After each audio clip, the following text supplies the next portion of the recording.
if Austin was black and Karmelo was white, would the sentence be so harsh, or would there even be a sentence at all? You leaving that store and then you pursuing him, you chasing him down. That's a lot of running, man. 120 yards? You always a motherfucker. He had to be mad as a bitch. His whole persona he puts out there is like he's so player that he couldn't possibly care about what another man has going on. Adam wrong as a mother. That bitch was like Trap Laura Ross with the wind gone. All them Louisiana and Baton Rouge is some rap niggas. The whole NBA is some rap. We know they're some rap because NBA YoungBoy. How you come up on them gun cases like that?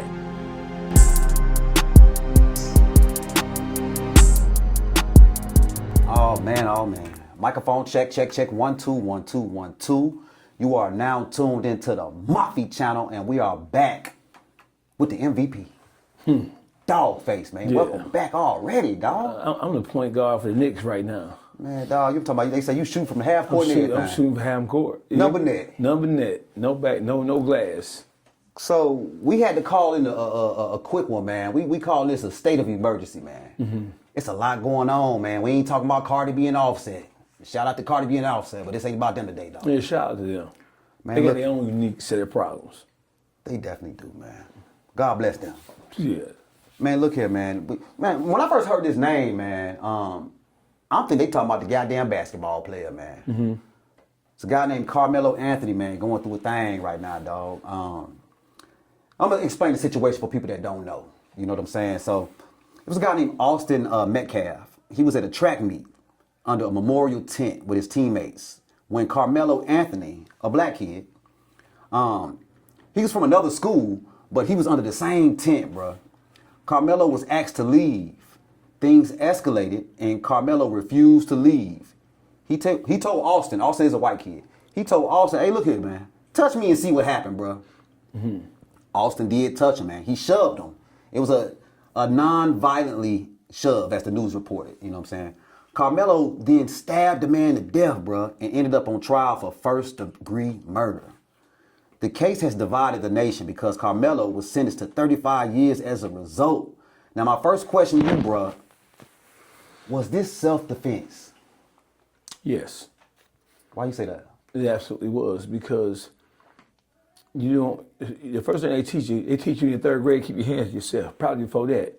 You hear me? You don't have a right to put your hands on nobody.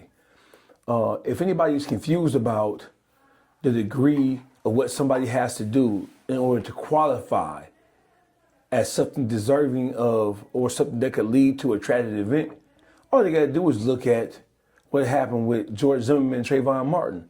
Trayvon Martin didn't attack him, he didn't have a weapon. And Trayvon Martin was a kid, he's 14, 15 years old. George Zimmerman, a full grown man. And George Zimmerman shot him in cold blood and got off on it, claiming stand your ground, claiming self-defense.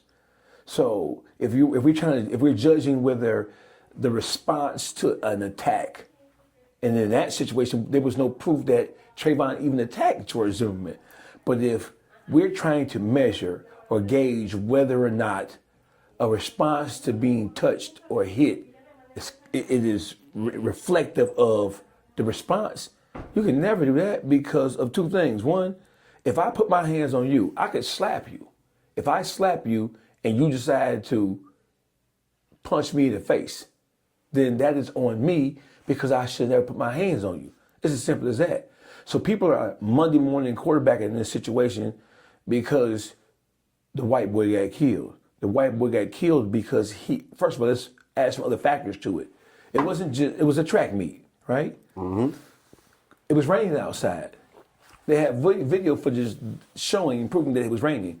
So the reason why Karmelo stepped underneath the tent was because it was raining. And he stepped underneath the tent to get out of the rain.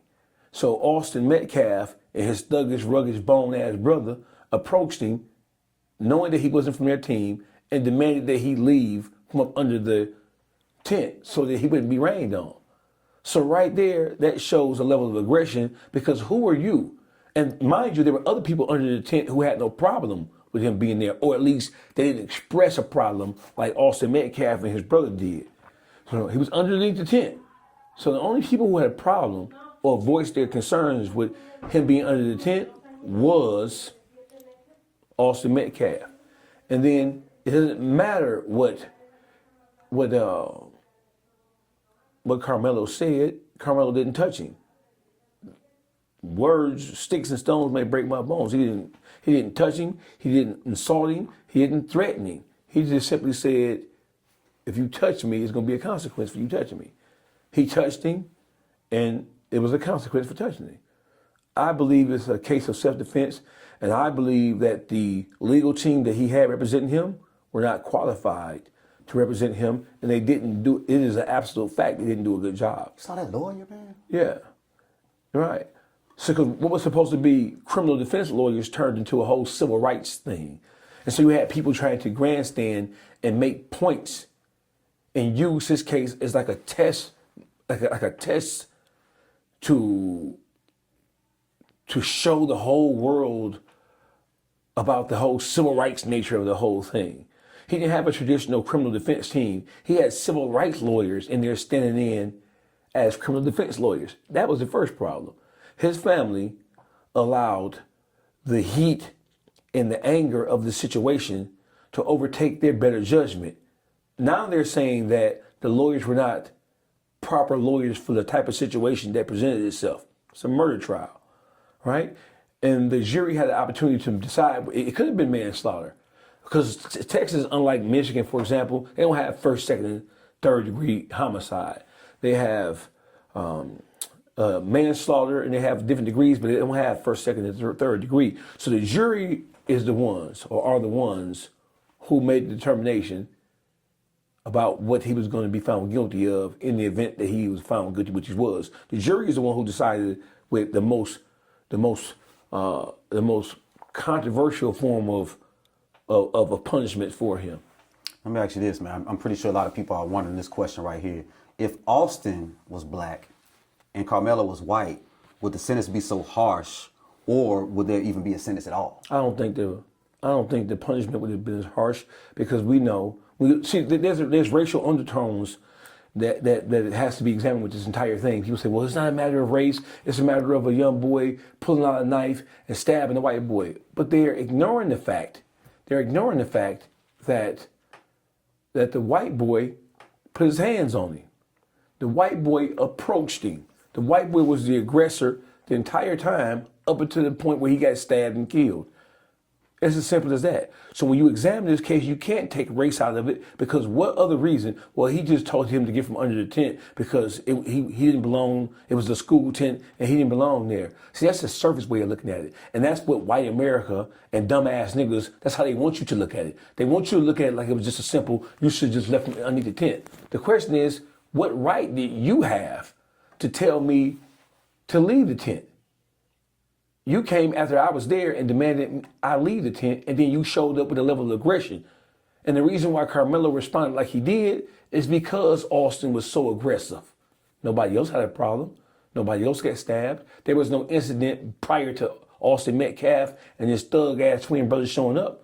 Those two white boys have a long history, and this didn't really come out during the trial. Some of it did, but most of it didn't. Those two white boys have a long history of violent, aggressive behavior. They've even been known to attack members of their own family, and it has been said and proven that they even attacked their father, who's now acting incredulous as to why this happened. So the way their father is acting is the same way that we say black people act. My baby ain't never hurt nobody. Yeah, yes, he did.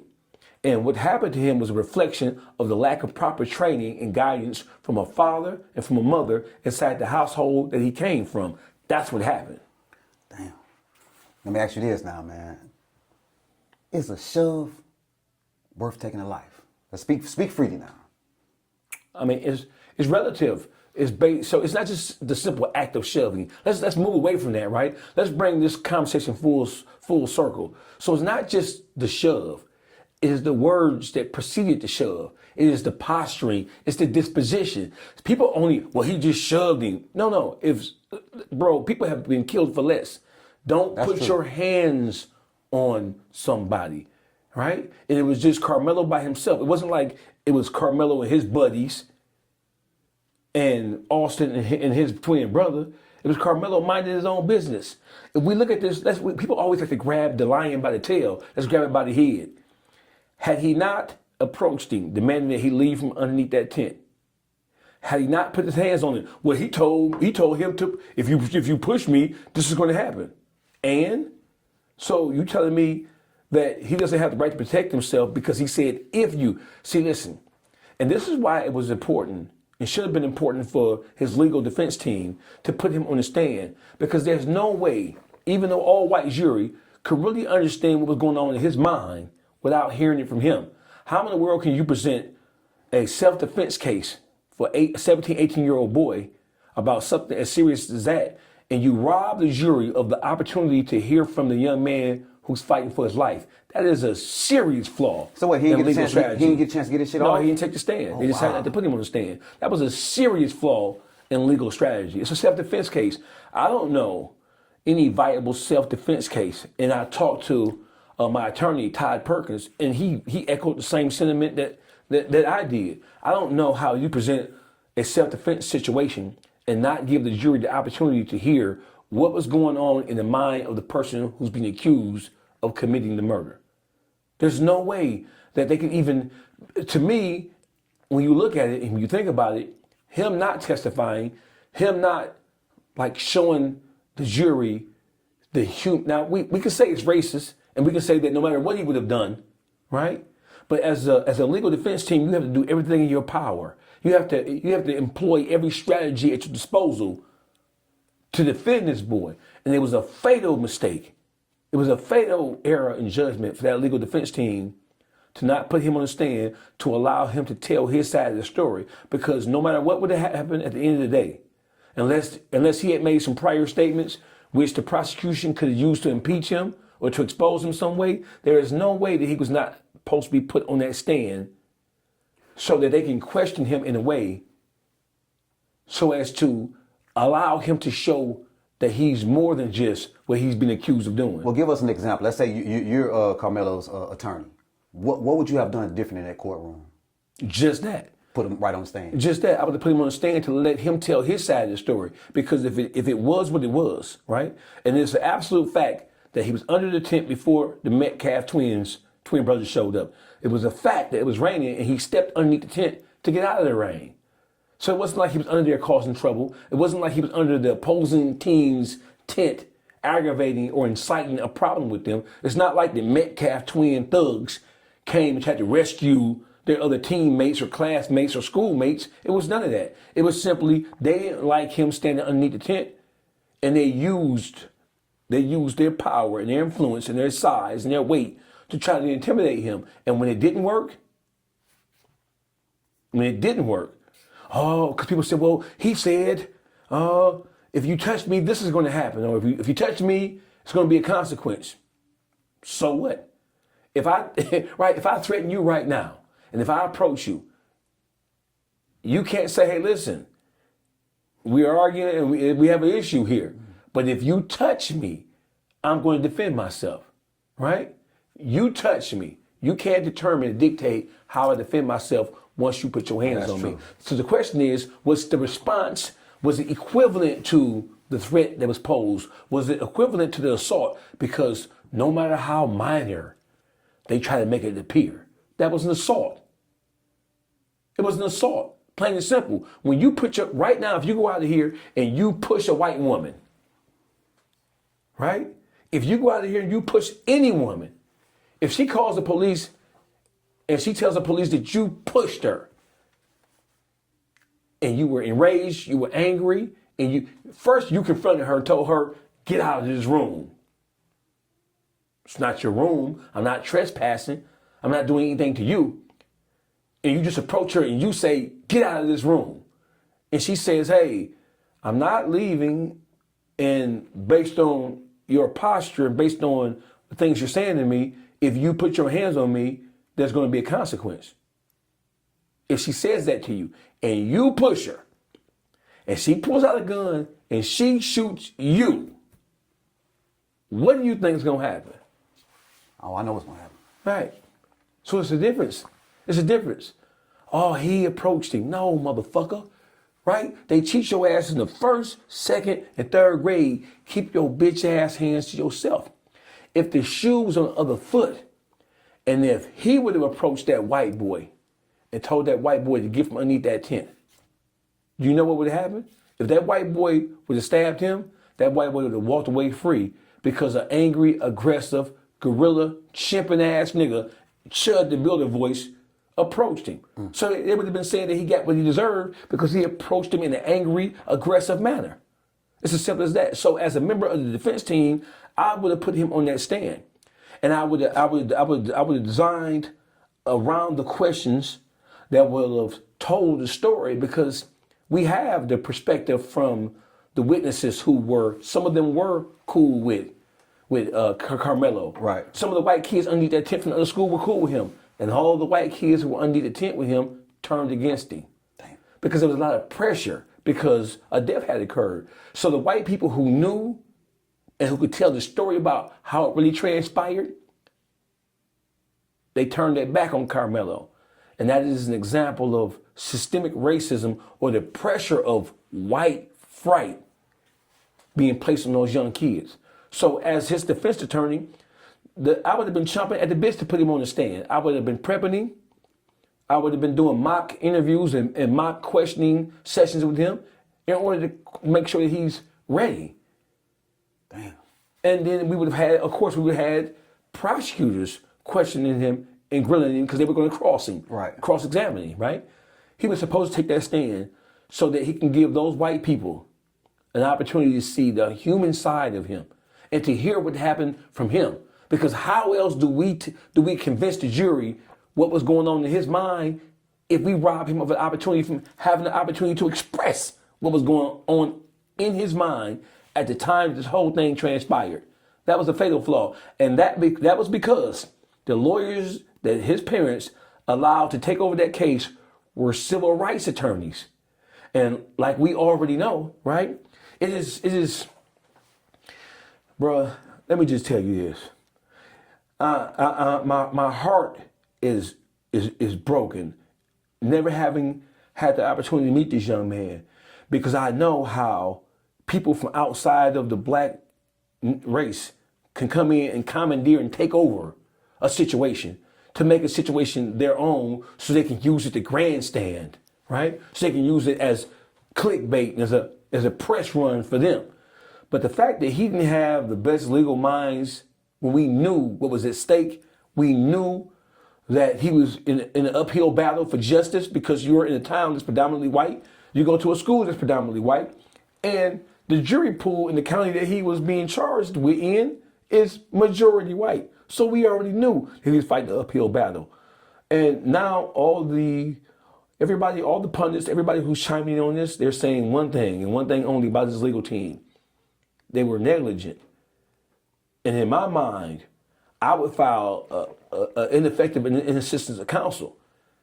And I would use that as one of the issues in my appeal process, because those attorneys were absolutely not qualified to deal with that level of case. Let's talk about Texas real quick. So in Texas, you can't provoke someone and then claim self-defense. What are your thoughts on that law pertaining to this case? I don't think it fits, because the provoking happened by the aggressors. The aggressors were those two little white devils.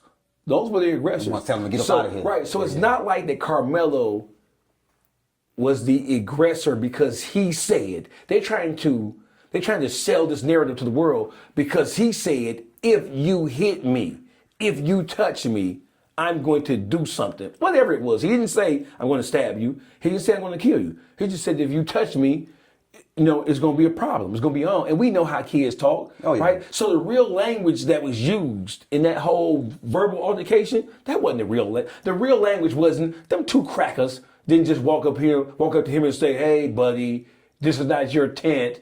You maybe need to go. They didn't say that. They didn't say that. What do you think they said? They said, get your ass up out of here. These are two white boys who are physically bigger than their twin brothers, right? He should have killed both of them bitch ass motherfuckers. I don't even agree with nothing that Charles White says. But in this particular situation, I feel like he should have killed both of them bitch ass niggas. And I'm calling them niggas because white people can be niggas too. Your behavior, the same thing that you say a nigga would do, being overly aggressive, being verbally aggressive, being physically confrontational. That's all some shit that white Americans say that black people do. He should have killed both of them motherfuckers. He should have stabbed both of them. Now look, you brought up Charleston White, man. Brings me right to my next question, man. Is it true that Charleston White donated $75,000 to Karmelo Anthony's fund? I don't know if it's true or not, but I know that, like all other things in Charleston White's world, he used any situation in his power. He'll use any controversy or any debatable thing. He'll use any debatable thing to try to insert himself in to keep himself relevant and to make himself relevant in any situation. I don't know if he donated $75,000 towards his appeal fund. Right. I don't know, but if he did, I take my hat off to him. Because in my mind, when you look at this issue, and when you look at the weight and the severity of what was taking place and what was on, Karmelo wasn't just on trial. Black men and black women across this nation were on trial because what he went through is likened to what any black man and woman can experience at the hand of white people. It can happen to any one of us. So if he did do it, I don't know if he did do it, but if he did do it, I take my hat off to him for doing so. But I believe I will never trust that Charleston would do anything at this point of his career. I'll never believe at this juncture of his career, based on what we've seen over the course of the last couple of years, I'll never believe that he's doing. See, Charleston White is a chess player. He plays the long game. So I believe that he was prepared to come down either way in order to make himself look like the people's champ. I don't trust anything that he does. I think everything he does is a loaded situation. And I think that he does things for clout purposes. We know that he does things for clout purposes so that he can inject himself or interject himself into situations so that he can become the darling of the black YouTube media space. So, but if he did do it, I tip my hat to him. I just don't think he did it out the pureness of his heart. But if he, I don't even know if he donated the money. But he said it. I'm going to take him at his word for it. If it comes out that it's not what he said it was, then we'll deal with that at that time. But I'm going to take him at his word. But my thing is, so Charleston is irrelevant when it comes to this situation. Where are all the other black men, the black athletes, the black entertainers, the black rappers? The Texas rappers. Yeah, where are all the Texas rappers who see what's going on? And who has a better understanding of how unjust actions and injustice by the hands of law enforcement, from local law enforcement all the way up to the prosecutor's office, all the way up to the judges in Texas? Who better? Who has a better knowledge? Who has a higher degree of understanding of what the fuck is going on in Texas than the rappers? Most of these rappers are some criminal ass, goon ass, goofy ass niggas anyway. Who's the biggest rapper right now that's in all the news right now from Texas right now that could probably make a Sauce Walker. But I'm calling all the New Dallas rappers, the Montana 700, the Zillionaire Doe, the Amir, Trap Boy Freddy. I'm calling out all the Texas rappers, the Maxo Creams, all of them. Charleston White shouldn't have to be the first person because all these niggas rich. All these niggas got $1 million chains on, $100,000 watches. They were supposed to be the ones on the front line using their platforms and using their voices to talk about the injustices that was happening right before their eyes. And the fact that those niggas ain't said nothing. I ain't talking about making some innocuous post or sharing some of your story, you bitch ass niggas.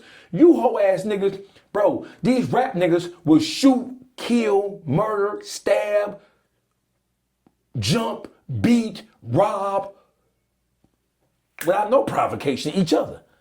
But in a situation like this, but this just shows you the step and fetch it nature, the neck bone, pickle pig feet, cornbread nature of these slave ass niggas. These niggas didn't want no trouble with the white man. That's why you won't see these niggas. Do they ever really though, dog? Hey, listen, but these niggas are the furthest thing removed from Tupac as we can get. These rap niggas ain't no freedom fighters. Tupac would never. Tupac was rolling. He rolling over his grave at these neck bone eating ass, bitch ass, coward ass niggas. You a coward, you bitch ass nigga. I don't give a fuck what kind of gun you toting. I don't give a fuck if you a Crip, Blood, Pyru, GD, BD, Vice Lord, whatever. And all you motherfucking Mexicans who is so upset with black people not supporting you guys against ICE or whatever the case may be. This is the reason. Because you don't even see none of them motherfucking rapping ass Mexicans in Texas stepping up and saying something. You know why? Because them Mexicans, they think they special. They think the white man love them. No. Yeah, they do.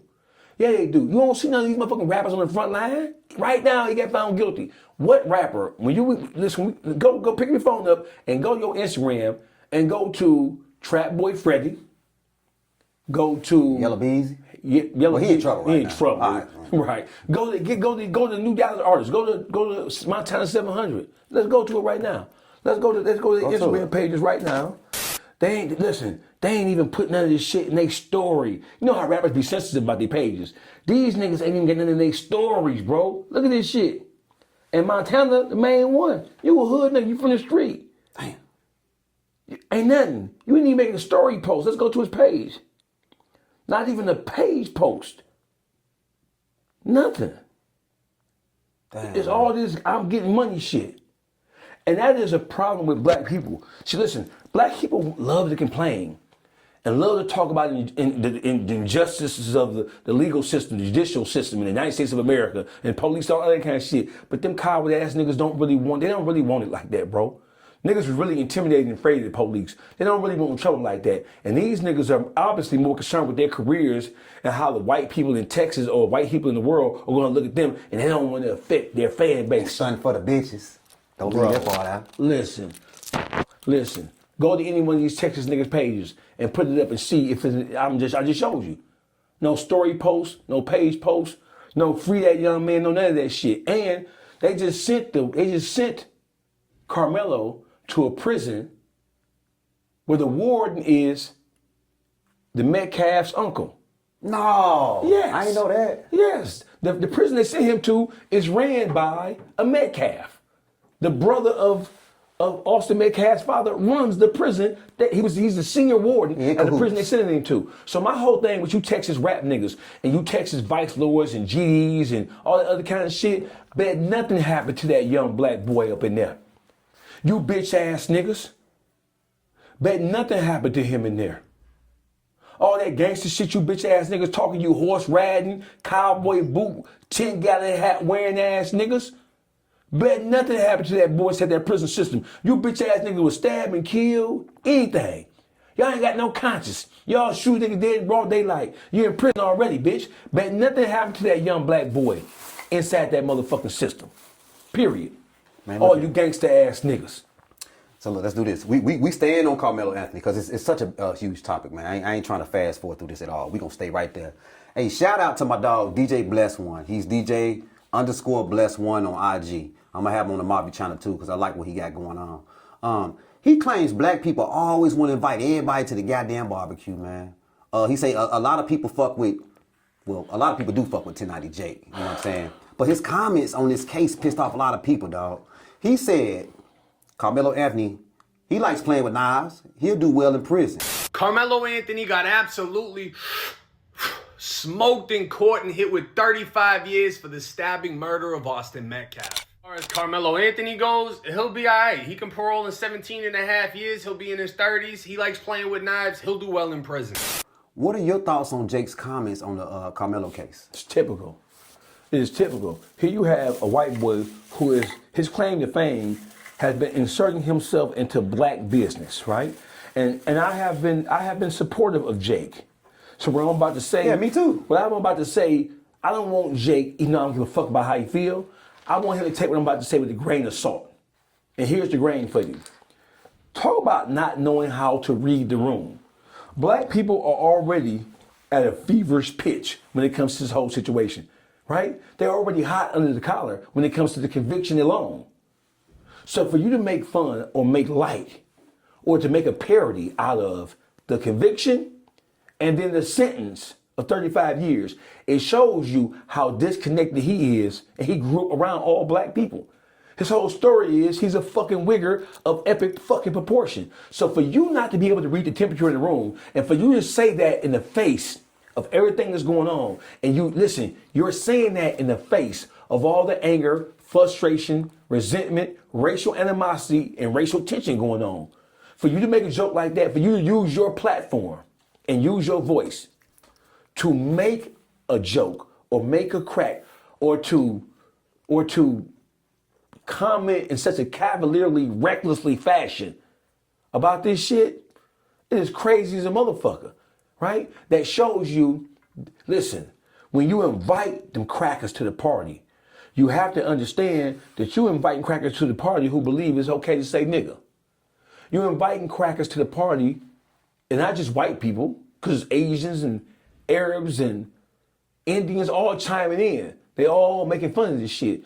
For 1090 Jake to make that statement, listen, talk about a time to say nothing. He didn't read the room, dog. Talk about a time to say nothing. He didn't have to say anything, but the white boy in him, right? See, white people, they have something in them that prevents them from truly understanding or truly putting themselves in the shoes of black people. Talk about empathy, right? Not sympathy. Empathy is to be able to put yourself in somebody else's shoes and to look at it, whatever the situation is, through their eyes, or through their lens, right? He didn't even have empathy for black people as a whole, right? He didn't have empathy for black people as a whole. When you look at how he made a joke out of the conviction and how he made a joke out of the sentence. And we fuck with Jake. Listen, let me tell you niggas something, right? We live in a world now where, and tonight Jake is a relatively young white boy. These white boys didn't grow up in the civil rights era. They don't even understand that you playing with fire. They don't even understand, listen, I'm going to stand down on this one. I ain't going to mention this. Do you know how many things have come up and tonight Jake has not said anything about? Give me one. Name them. Name anything about that has going on that has negatively affected black people. He's never used his power, his position, his influence on YouTube and on social media. He's never used that to champion the black cause. He's not a black cause champion. He's a white boy who's built a platform that's mainly supported by black people. And because he's done that, does that mean that he is a part of what we do from a psychological standpoint? No, it just means, like many other people who come from outside of our community, it just means that he has learned how to make a living based on providing a service that he knows and understands that black people will gravitate to and bite down on. It's as simple as that. He wrong as a motherfucker. And I ain't even gonna go all day about the nigga. You wrong as a motherfucker. Because for you to take a situation like that, when you understand the temperature, whether you agree or not agree. So I have a question to ask you. Based on how he played with the situation, do you think that he believes that Karmelo was innocent? Based on how he played with it. Just listen, not a cursory review. Do you believe that based on what he said, that he believes that Karmelo was innocent? Based off of what I saw, I think that he thinks that Karmelo was super guilty. Hang on. If 1090 Jake was sitting on that jury, solely based on the parody, we're gonna call it a parody. Okay. The video, right? When he talked about it, what you say he said about it? He said that he was good with knives. He'll do well in prison. Okay, that was a really thoughtful. Listen, that was really. How do you think the parents of Karmelo Anthony took what he said? See, we judging this according to our own emotions, and that's one thing that we do as a people. As a people, we always judge the totality of a situation based on how it makes us feel, right? And there's nothing wrong with that to a certain extent. But 1090 Jake, would you have said that on the scene? Would you, if he was there standing outside of that courthouse when that verdict was read, would he have said the same thing in the face of all those people? Hell no, he wouldn't have said it. That's how you know you wrong, motherfucker, because you wouldn't have dare said that shit. He wouldn't have been standing listen, he ain't from Texas, but I think he's from Florida or. Yeah, I mean, he was locked up in the same prison around the same time. Okay, so listen, if he was in prison, right, in the day room, and that verdict was read, do you think he would have said what he said in that day room on that prison yard? Probably not. Probably. He wouldn't have said Don't it. flip the table, dog. He wouldn't have said it. And the fact that he used that opportunity when he could have stood pat, he didn't have to say anything, right? It's obvious that he agreed with it because he made fun of it. He made, listen, when you look at it, when you both watched the live stream that Jeff Metcalf, Austin Metcalf's father did, and he called him, he basically, Watermelon Anthony. He referred to him as Watermelon. You've been feeling like that, bitch ass cracker. Damn. You've been feeling like that, right? And that's why the Lord Almighty got one of your motherfucking sons in the ground pushing up daisies, turning into a fucking earthworm right now. No. Yes, earthworm. Damn, you went earthworm. He earthworm. So tonight, Jake, you wrong as a motherfucker. And you know you wrong as a motherfucker. And we ain't got to go back and forth. And if you notice, I didn't call you a bunch of bitches and hoes. Because this doesn't require that. There's nothing you can do or say to justify how you made light of that situation, whether you agree with it or not. You're not from our culture. We allowed you to borrow a piece of our culture. We accepted you. And that's the problem to your question. Black people, we are too open and we're too inviting to people who don't share our same struggle, experience, and circumstances. So they can never really understand what the fuck it is we go through, and they can never understand how what we go through makes us feel. And that's all I'm gonna say about that. Tonight, Jake, you wrong as a motherfucker.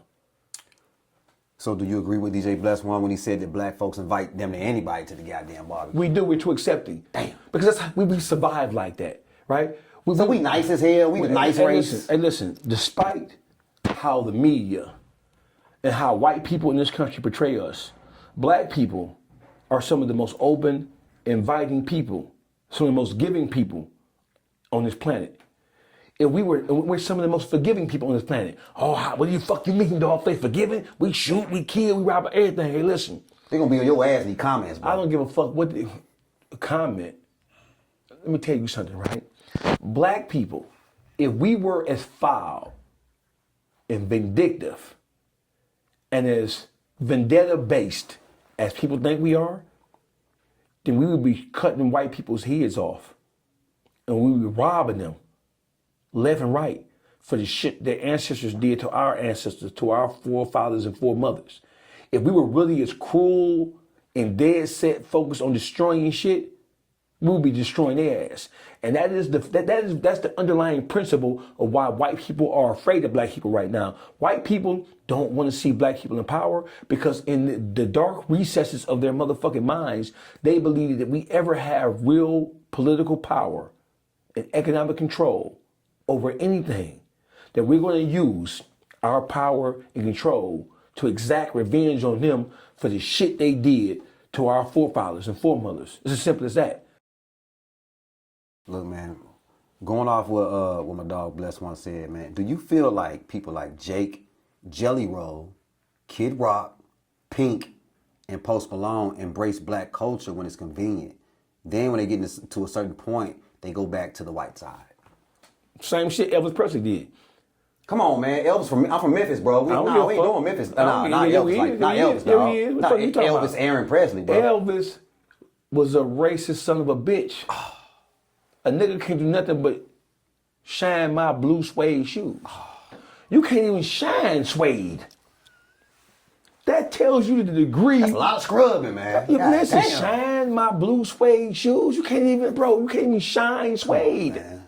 That tells you the level of disdain and anger and frustration that Elvis had in his heart for black people. Shine, clean my blue suede shoes.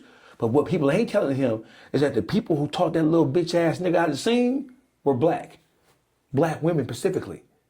His biggest hits were written by black men and black women. His style, his whole style, he took it from Howlin' Wolf. He took his whole style for the black stars that were in operation from during the time that he was living. He grew up on black music, on soul. So yes, when it comes to the white entertainers who have made their way to stardom, not just white people, because we have Asians and we have people from different races and nationalities who've used the culture to catapult themselves into success. And then once they've gotten there, they put on blackface. They put on blackface when it was convenient for them. And then once they got to a position of notoriety and stardom and fame and money, they turned their backs on the very thing that helped them get to where they were. Well, what's that say about black culture then? If everybody's pulling It says the same thing about first of all, we don't have a culture in this country. There is no such thing as black culture. We don't have a culture. Our culture is like a mixture of the cultures of different people here in this country who we've been allowed to integrate into. We don't have a black culture. When you talk about hip hop is a black thing because it was born out of the black experience, but, right? That is the one thing that we can say that was ours, right? Because it was born initially out of the black experience, out of the black plight, out of the frustration of black people. Hip hop was originally an expression of everything that took place and transpired in the hood and in the ghetto. That was what hip hop was about. Hip hop has been commercialized since almost the inception of it. So yes, what it says about the culture, we don't have a culture. A culture is something that uniquely identifies us as a people, a binding expression of us. Outside of music and outside of soul food, we don't have anything that's exclusive to us. What we have is we've adopted the mind state of the people who used to be who are the descendants of our former slave masters. We don't have a culture. There's no identifying body. When you talk about Italian Americans, we understand how prideful Italians can be, right? Yeah, we understand their connectivity to their homeland, right? We understand how prideful the Irish are and their connectivity to their homeland. The Asian Americans, right? You can go into their communities and you can see all things being displayed on full display about their culture and their heritage. The street signs. You go in Chinatown from San Francisco to New York. And when you step into those areas, when you step into those neighborhoods, you see, I'm not saying everything is positive, but you see the full outward expression of the love they have for themselves and their traditions. You don't see that in the black environment. When you go to the Irish community, you see the expressions of pride and the camaraderie amongst them. Let me pause right here, man, because you got a valid point. Remember the Golden Girls? I know you're like, where you going with this? Remember the Golden Girls? Sophia? Yes. Whenever she think back in her days, like, you know what? Cecilia, what was it? Sicily, yes. 1959. She's so proud for talking about it. So I see where you're going. So black people, we don't have that experience. Our experience is we were slaves. It's tragedy. There's nothing prideful about our sojourn here in America, right? When we link back and we think back, right? We think back as far as what we went through, the conditions that we were subjected to, with child slavery, Jim Crow segregation. When we talk about the civil rights movement, we don't have anything to reflect back on and to be prideful and to be happy about, because our history in this country, it created exactly what you see in our behavior now. Well, here are killers. We learn how to kill from the bench killer. That's Caucasians. Oh, they are liars. They're deceivers, right? All the biblical terms. They're liars, deceivers. They're covenant breakers. They're this, that, and the third. Where do you think we learned that shit from? We learned that shit from white America. We learned how to be thieves. We learned how to be drug addicts. We learned how to be prostitutes. We learned how to be killers. We learned how to scam. Niggas wasn't scamming 40 years ago. A scam 40 years ago was utterance and publishing, writing a bad check. We learned how to scam from white people. Everything negative that you see on full display in the black psyche now and manifested in the neighborhoods that we live in, all that negative shit, it is us digesting the worst of white America. And now we have white minds. So that's why we're so destructive, because we've taken on the mind state and the attitudes and the dispositions of our former slave masters. So that's why we seek to destroy each other. So we don't have any love for each other, because it's like the Matrix, bro. We took the mind out of the most racist motherfucking white people and we've digested it. And so what you see in us and our behavior is the mindset and the hatred that was inspired by the conditioning and the miseducation of white people towards black people. Rick Chow, a convenience store owner by the name of Rick Chow, chased down a 14-year-old kid, Cyrus Carmack Belton, that he thought was shoplifting. During the chase, was shoplifting. Okay. Good. Okay. During the chase, he shot the kid. Now, Cyrus did have a gun. He dropped it and tried to put it away, but Mr. Chow thought he was going to use it and shot and killed the 8th grader. Mr. Chow, bitch ass. So look, the first question is, this is what I want to know. The first question is, this was a Shell gas station and it was in a crime-infested neighborhood. Why do you think people move here from other countries and invest in businesses in the hood? Because niggas are stupid and niggas are non-productive and niggas don't work together in unity and group operation and niggas don't provide the goods and services needed for their own caretake, well-being, survival, and success. That's why. We don't own anything. That's a stupid ass question, respectfully. Yeah, but the reason, there's a playbook, not just with Asians. There's a playbook, right? There's a mentality being inspired and fed to all immigrants to this country.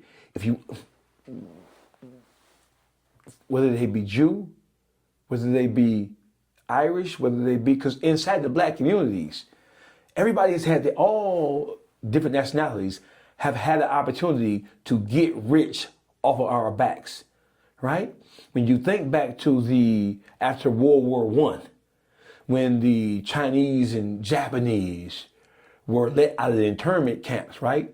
When they built businesses, they built their own towns. They built their own Chinatowns. There are Chinatowns all over the country. It is. Right? Not just in New York or San Francisco. There are sections, there are communities that, they're Asian communities all over this country, right? Right? So they fortify their own community, and then they go to the people who are less likely to know how to provide or to goods and services for their own maintenance, welfare, and upkeep. That's niggas, right? So as black people, we can't get mad because foreigners see us as a check, because we are a check. Why do you say that? We're a check because we earn money, right? When you look at the revenue that black people generate yearly, over $1 trillion, right? Well over $1 trillion, right? But as much money as we bring in, I think we give 90% of the money that we bring in, we pay it out to people who don't look like us, don't support us, and don't give a fuck about us. So I'm not blaming immigrants, whether you're Indian, Mexican, Asian, whatever, white, I'm not Arab, Chaldean, right? If you see a fool, right, it's not your responsibility and obligation to upkeep. Now, let me take that back. If you see an opportunity, this is business. We live in a capitalistic society. Right. This is business. 100%. So if I know, it's called target marketing. If I know that this particular segment, we ain't gonna say black or white or nothing. If I know that this particular segment of people lack the acumen, lack the skill and know-how to provide goods and services, and when I say goods and services, I mean transportation, I mean food, housing. Transportation, food, housing, and jobs, right? From transportation, right? What do you need to drive anything anywhere? Gas. So we know niggas love to drive their Cadillacs, don't we? Ooh, I see where niggas can't wait to drive the Cadillac, right? Niggas love to drive. Now you pull up at Shell's gas station. So what happens is that when the foreigners come over here, they already know, because word travels fast, right? They already know what environments, what neighborhoods, what people, what segment of this country they're going to target to enriching themselves, to fatten their own pockets. Black people, why? Because we're so distracted and we so fucked up psychologically and mentally, right? And we have been so miseducated, however you want to say it, miseducated, mistrained, misguided, whatever, right? All that missing didn't happen to us. We missing the opportunities to build a unified, connected source of income for ourselves. So I'm not blaming them for it, because it's our faults. See, at some point, niggas got to take responsibility for the shit that happened to them. And I'm lightweight aggravated by the fact that black people, well, we know we ain't gonna get no justice. There's not a person on the face of this earth who thought Karmelo Anthony was gonna walk out of that courtroom as a free man. Why did you think that? Because history. is the best teacher. Not what these new wave motherfuckers say with all this old sissy ass, punk ass behavior. History, right? We've come so far as a race of people. This country has come so far. Racism is a thing of the past. Racism don't exist no more. And you'll have black political pundits and black religious figures and black actors and entertainers saying that shit, right? That's why you don't see these pastors, these athletes, these entertainers saying shit about this, because they're the same ones who was trying to champion the fact that we as a society, this society is colorblind. You can do whatever you want to do, and you can. There's no physical thing that's stopping you from being great, right? But I'm just saying that underneath all that greatness that you think you're achieving, white people control that shit, and they always gonna control it. And whenever your black ass think you too big for the program, they're gonna do something to set your ass straight. You don't believe me? Michael Jackson, Bill Cosby, Puffy. I was just gonna say, you thought you was equal to them white folk? He did. You thought the money that you had in the appearance of having power in the entertainment business, you thought that was enough? Bro, these motherfuckers control the very systems that determine where you are sitting right now, nigga. I bet you when he come out of there, he won't think that he too big for the program. That's cold. Black people, listen, black people are mad. I get it. I'm mad. I'm upset. I'm mad and upset not because, listen, let me help you out here, bro. I'm not mad and upset because of the surface issue. I'm mad and I'm upset because I don't have control of whether I'm mad and upset.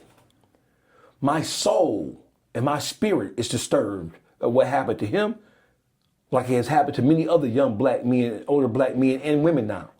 So my anger is not based on my ego. My anger is not based, doesn't stem from me thinking that white people should have done better. Because white people, by and large, they will never do better by us. We have to learn how to do better by ourselves.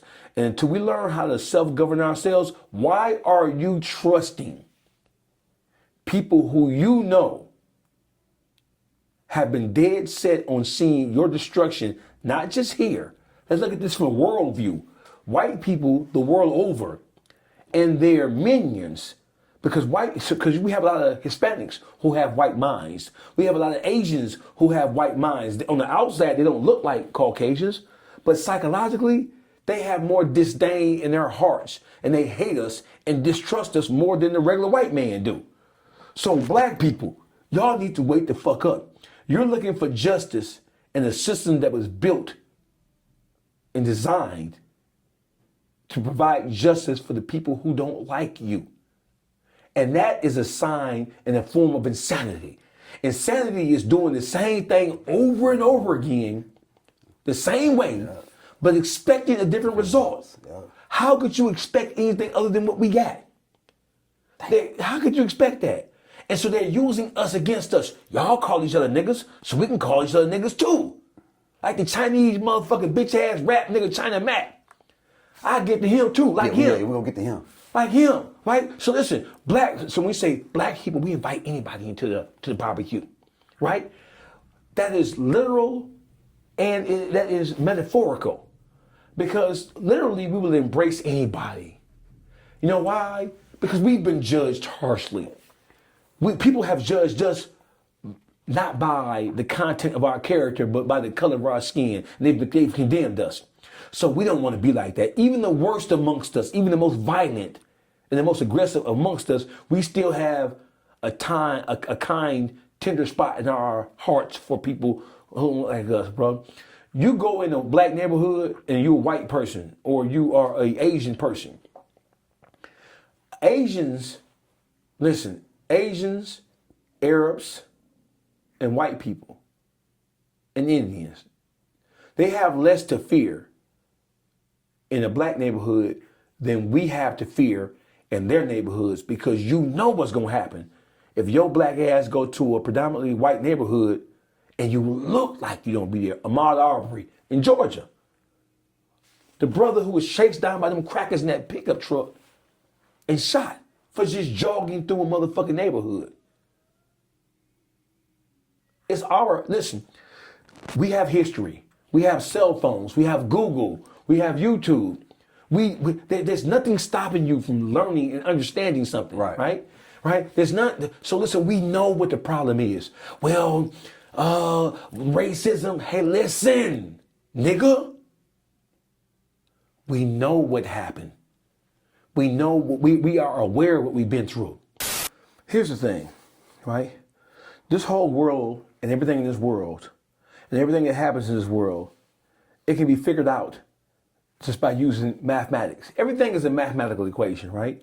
When it comes to black people and when it comes to things that we do to each other and then do to ourselves, when it comes to us being both explosive and implosive, because a nigga will explode on you and take out everybody around them, but they will also implode on their own selves and destroy their own dreams and aspirations.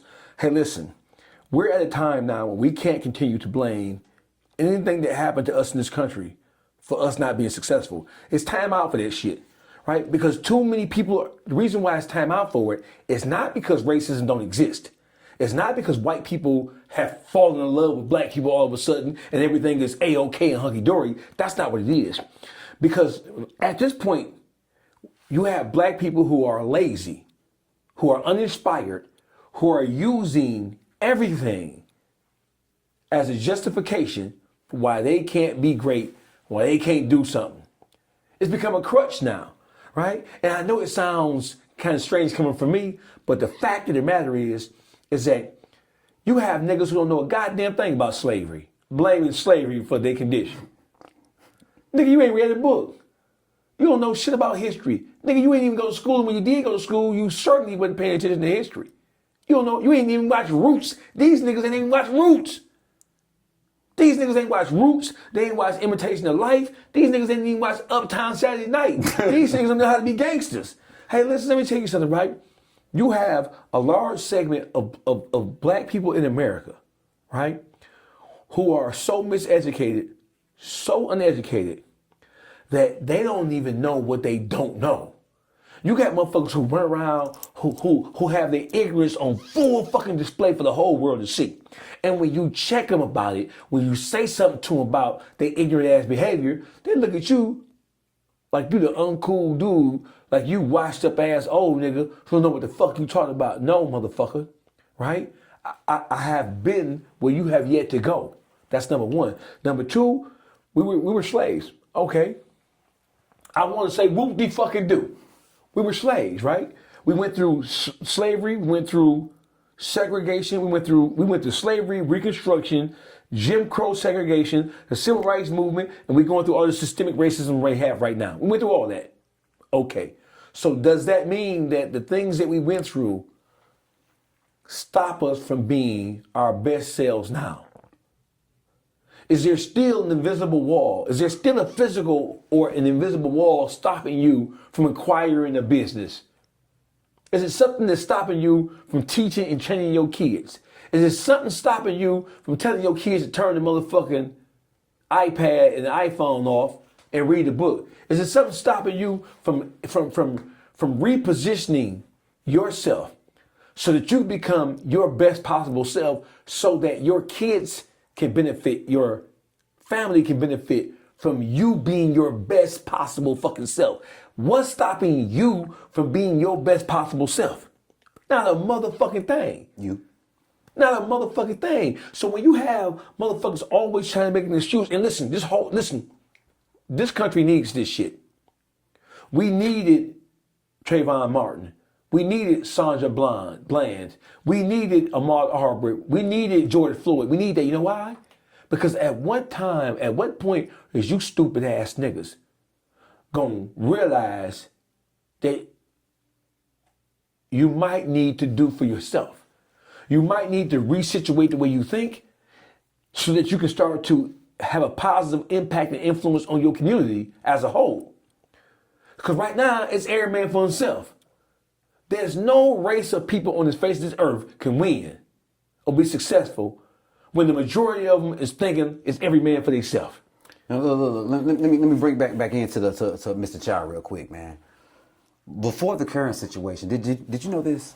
Mr. Chow had 2 incidents already, bro. Yes. Well, he'd already he shot at motherfuckers and shoplifted at his store. Shoplifting. Shoplifting. Not brandishing a firearm, not shooting, not selling dope, not none of that. Not not assaulting. He let off Shoplifting. rounds. You know what I'm saying? That is not unheard of.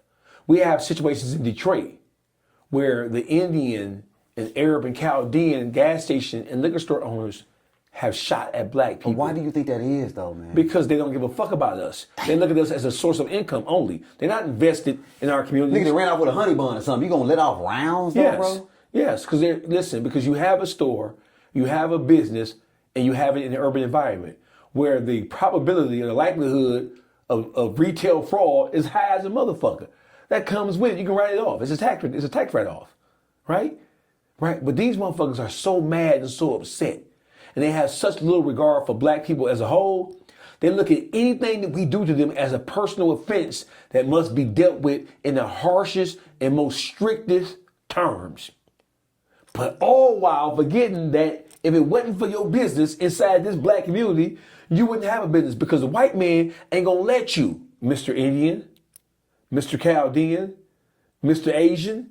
The white people ain't gonna let you have a liquor store on every motherfucking corner in their motherfucking neighborhood. The white man ain't gonna let you have that. The white man gonna govern how many of your motherfucking businesses you can put in their communities. They ain't gonna buy that shit. See, in the black communities, it's a free for all. In your hood, you from Memphis. I've been to Memphis a million times. It's a liquor store every other corner. You better believe it. It's a liquor store. When you go to go to Atoka, go to Millington, go to Cordova. You don't see no motherfucking liquor store because they understand that the liquor stores represent something. They represent something that the people who have substance abuse problems, they need to feed that shit. But that liquor is the gateway to everything else. Liquor is the gateway to drugs. It's the gateway to violence. It's the gateway to everything negative, man. I would rather deal with a motherfucker who on crack than deal with a nigga who drunk off liquor. That nigga be gone. You right about An that. alcoholic, a bad motherfucker. An alcoholic in full bloom is way worse than a crackhead. Bring an alcoholic in here right now, the crackhead. A crackhead will be someone sit the fuck Yes. down. They're gonna be in deep thought. What an alcoholic gonna do? Ready to turn up, ready Tear to this shoot motherfucker something, ready to tear up, this man. motherfucker up. Let me ask you this though. So Cyrus basically stole a bottle of water, bro. Allegedly, you know what I'm saying? And he left the store. Mr. Chow's son, Andy, along with Mr. Chow, followed Cyrus and chased him 400 feet from the goddamn store and ended up shooting him in the back. 400 feet or 400 yards? Because I heard it was, he chased him for a couple of minutes. I heard that he chased him 120 yards. That's In fact, crazy. I'm sure they chased him 120 yards because when you look at the video, you can see him coming out the store, and you can see the Chows come out the store, and you can see him take off running. The shooting didn't start then. He chased him 120 yards, a football field, and 2 first downs. Well, even though the kid was wrong, man, you feel like that was an excessive force or justified? Wrong for what? What was he wrong for doing? What did he do? Shit, he walked that motherfucker with a loaded gun. No. He did walk there with a loaded gun in his backpack. He didn't know that he had a loaded gun. He didn't confront him for having a gun in his store. He confronted him for allegedly stealing something. Right. What we talking about the gun for? If he did pull out the gun after being chased a football field in 2 first downs. That is far, ain't it? Nigga, if you chase me a football field, nigga, I'm pulling out my gun too. Cause why you still chasing me? Cause you serious. You serious. Nigga, when you chase a motherfucker from your front door 120 yards, you angry as a motherfucker. And you ain't just angry about whatever the fuck he did. You ain't angry about no honey bun or no Chico motherfucking stick. You angry like a motherfucker about some other shit. This is built up, pent up anger and He got a resentment. history of doing that, man. He Yeah, been letting off rounds listen. for annihilators. Let me tell you something, man. You don't chase somebody 120 yards as a store owner, as an entrepreneur. I'm not gonna leave my store unattended to go chase somebody down for allegedly stealing something. They have video. They're not saying he stole anything. He stole some shit. Listen, the media, which is controlled by white America, they always have to add nuances to it to make your black ass look even worse. Oh, you stole a Chico stick. You stole a box of Mike and Ike's. Right?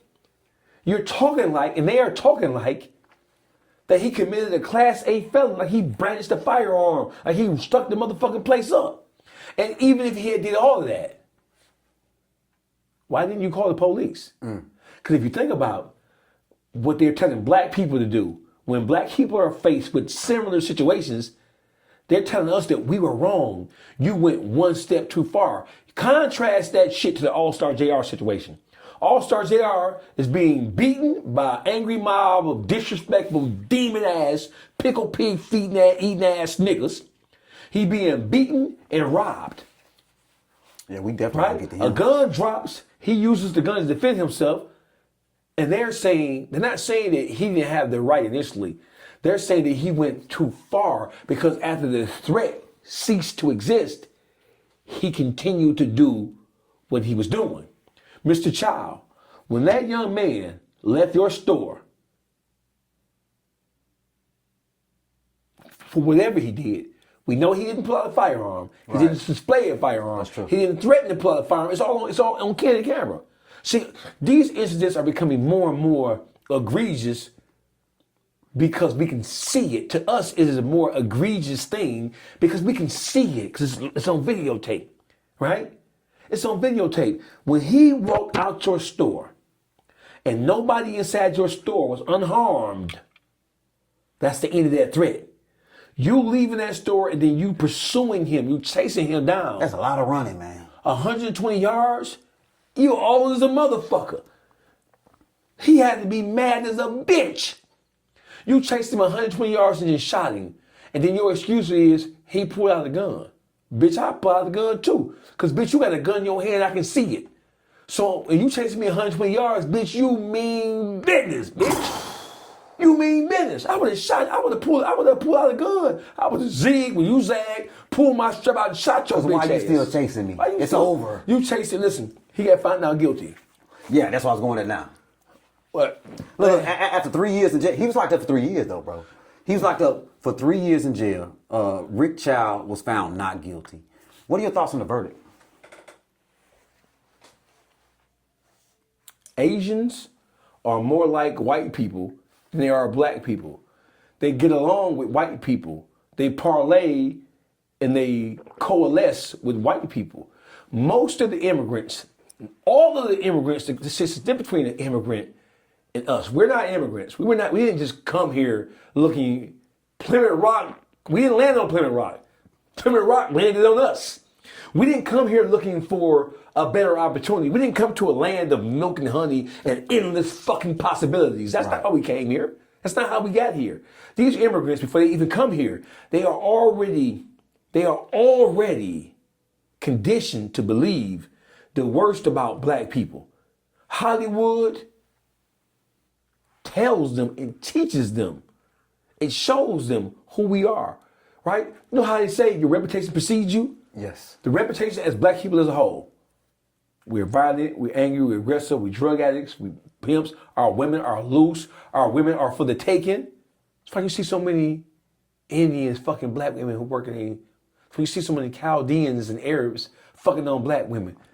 They ain't gonna take them home to their mom and grandmama, but they'll fuck on them, right? So listen, we're not, are we really having a conversation about whether or not we're surprised about somebody outside of our race getting off for killing us?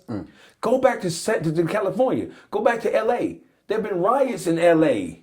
There have been riots in New York about Chinese Americans and Asian Americans killing black people in cold blood. When I see an Asian American, I see a cracker. I see somebody, fuck your slanted eyes and your light brown tint. I see a white mind in you. You're dangerous. I'd rather deal with a hunky from Byhalia, Mississippi, than to deal with an Asian motherfucker from New York or Asian motherfucker from one of these enclaves who they have built environments specifically and have excluded black people, not because we don't have anything to offer, but because they don't trust us, they don't like us, and they have been conditioned and fed all the most negative things about us, so they see us like that. And I'm not saying they don't have a right to do that. I'm not complaining about. See, listen, I'm an entrepreneur myself. I'm not complaining about Arabs, Chaldeans, Indians, Asians. I'm not complaining about Irish. Or I'm not complaining about none of that shit, right? You know why? When it comes to my real life situation, I'm going to get off my ass and do what it takes to be successful.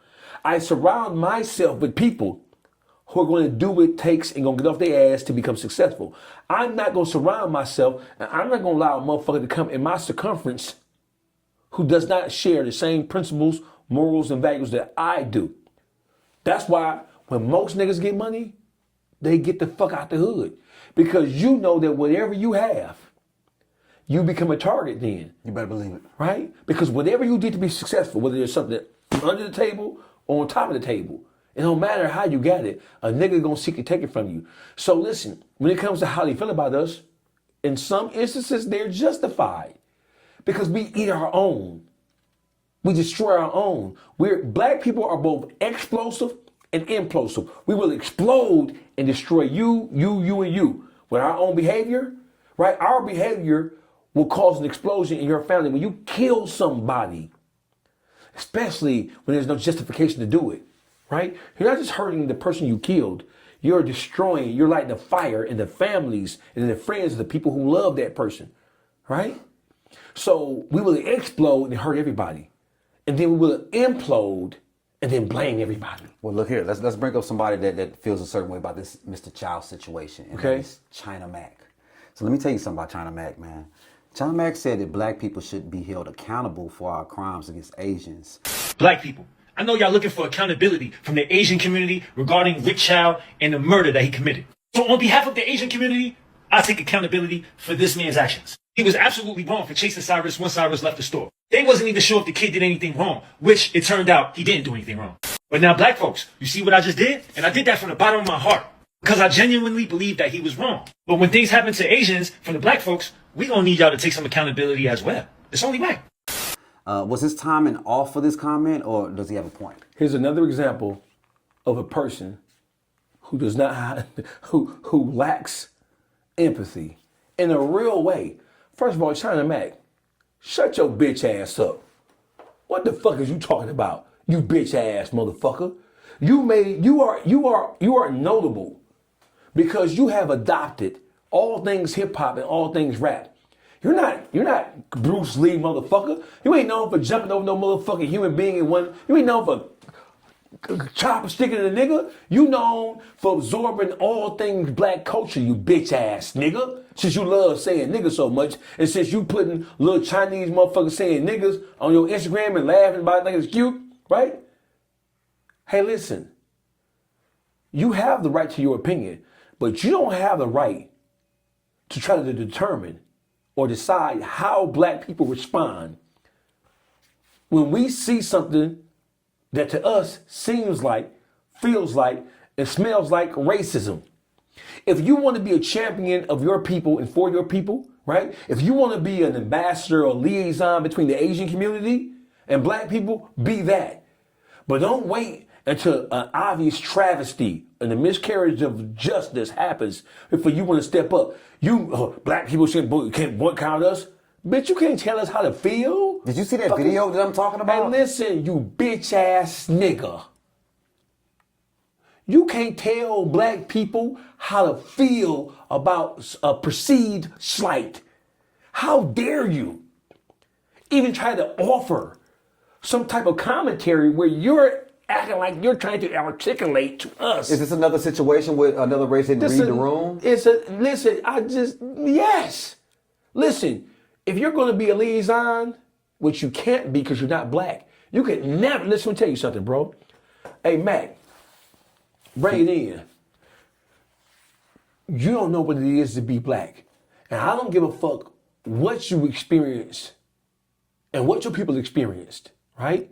I don't care how you think black people have an issue with you, because black people are the most accepting people on the face of this planet. When black people treat you differently, it's because by and large, we understand that your people as a whole have a particular disposition towards us, and it's not good.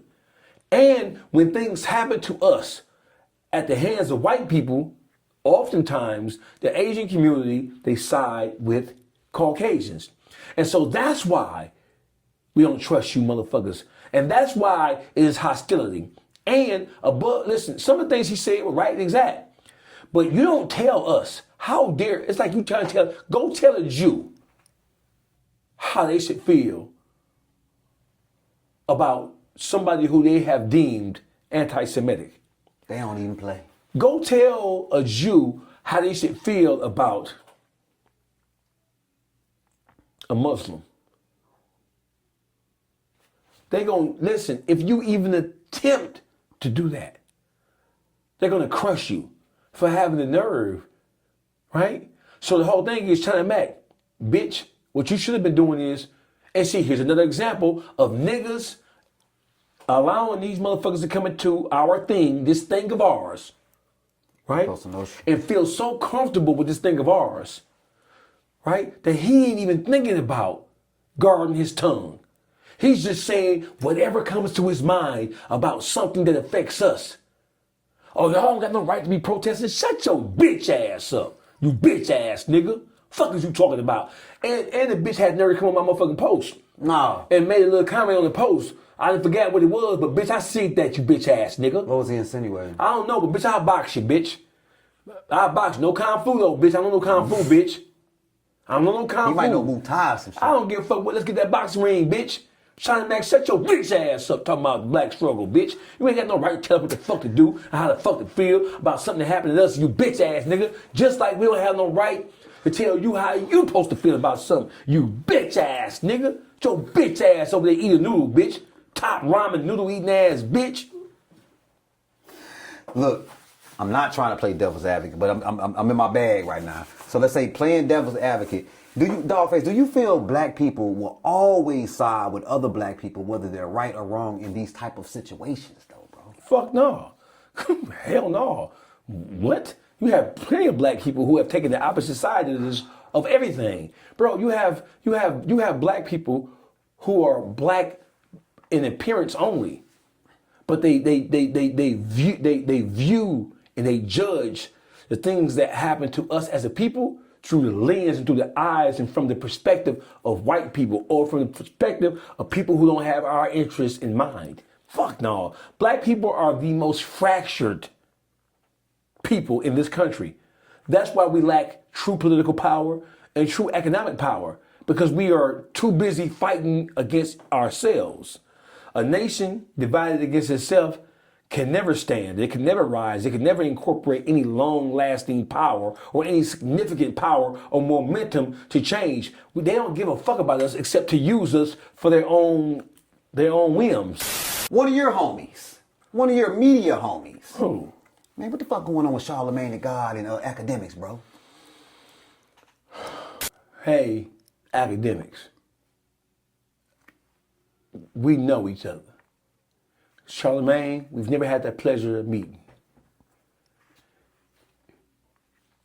If y'all don't go sit y'all chimping asses down some motherfucking where's Chud the builder when you need him? If you two chimpanzee, gorilla, orangutan, you ever seen Raiders of the Lost Ark? I have. You see little monkeys be on little monkey.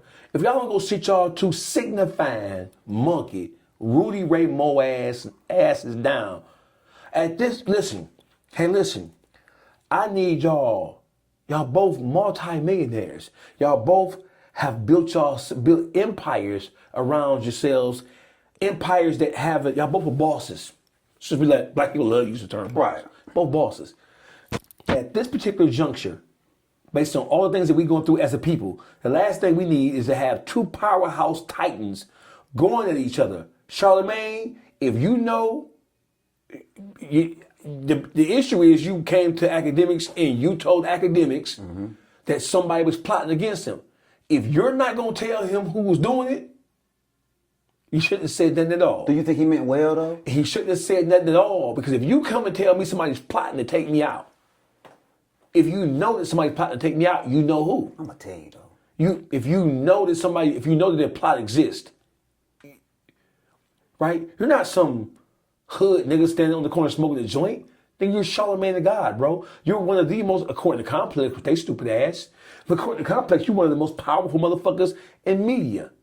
You live in New York or around New York, New Jersey, New York. You are part of the most powerful podcast known to man with the Breakfast Club. So you don't like the feud. You don't like to see the feud. Hey, listen, we don't need that right now. We don't need that right now, niggas.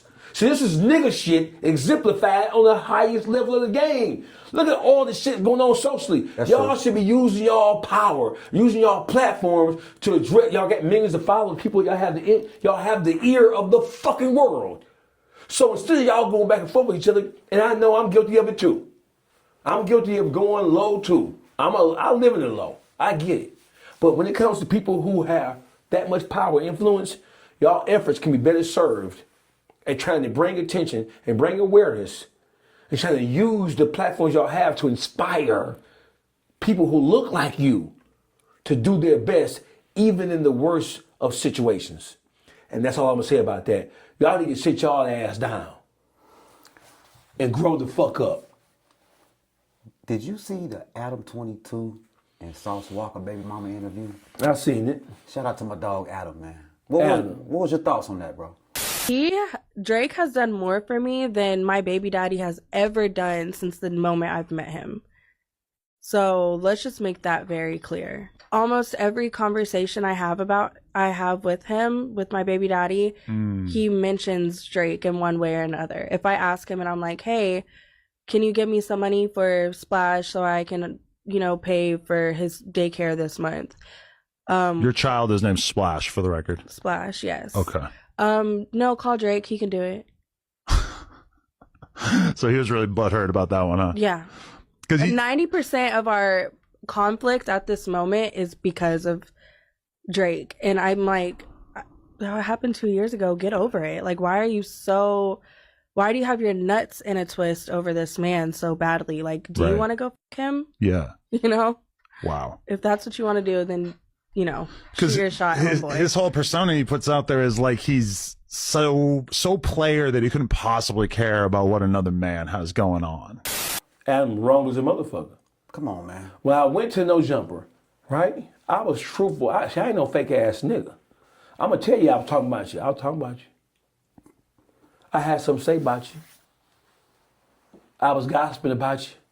I made your content. I'm gonna tell you I made your content. What you gonna do, fight me? I'm gonna tell you. And this is why you were there. I said, hey, listen, Adam, I had a problem with you because I feel like that you allowed the little monkey man. I feel like you let the little monkey, a little chimpin', speaking of chimps, I feel like you let the little chimp weaponize your platform. The chimp don't even deserve me to say his name. He's a bitch ass. If there was ever a bitch ass monkey, we don't even call monkeys bitches. That's a new one right there, man. If there was ever a bitch ass monkey, it is that chimpanzee. It is that fucking baboon orangutan looking ass nigga. I told Adam, I said, Adam, I feel like you let the baboon, the chimpanzee, the homo habilibicus, tool man, I feel like you let this fucking Neanderthal ass nigga, raw meat eating ass nigga, I feel like you let this motherfucker weaponize your platform. And he asked me why I felt like that, and I told him why. Because I'm thinking Adam is a white boy from bumfuck Egypt somewhere. He don't know no better. I feel like he let these old slick talking ass niggers, these chimps, mislead him into commandeer his platform to use it so they can use to assassinate people's character. I felt like that he was not aware of it. Or at least I tried to give him the benefit of the doubt. Man, you ain't aware of what this nigga trying to do. You don't know what he's trying to do. He's slicking you. You a square ass white boy for real. You a square white boy. Hold on, man. You That's don't my know. dog. That's my good friend Adam. Man. You a square ass white boy for real. I don't give a fuck who you can't cool with. I'ma tell the truth about this shit. I felt like that he was letting, maybe, I was giving the benefit of the doubt. Maybe you let this person use your platform to launch smear campaigns and smear attacks, and to even launch to inspire federal investigations against people to get them locked up. Maybe that was right? Maybe you didn't know about it, because you're really a white boy, so how much do we expect from you, my dear sir? But let me tell you something, brother. I had one problem. See, listen, content is content. I don't got no problem with him fake dating Sauce Walker baby mama because she's a hoe. So let's just take the baby mama out the equation. Don't forget, she's a whore. So what do we expect a whore? Do we expect a whore to operate with a moral compass? She's a whore. And she's the worst kind of whore. White America, you let a nigger pimp you. White America would love to get a hold of that bitch. I would love to know what Chud the Builder got to say about that bitch with you. I would love to know, Brain, what's the nigga who got shot in the neck in Utah? I don't know. You know, G? The cracker that got shot in the neck in Utah. He was all over. No, the cracker. They gonna tell you in the comments. I don't know. The one who got shot in the neck in Utah. Pow. He was real famous. No, we can't say his name. Yes, we can. You talking about Charlie? Mr. Charlie Kirk. I would love to know what Charlie Kirk. Listen, we ain't finna get banned from USA. Go ahead. I would love to know what Charlie Kirk got to say about this little white bitch. I would love to know I would love some insight. I would love to know what Charlie Kirk got to say about that motherfucking cracker weak ass bitch. That's the worst kind of bitch in the world.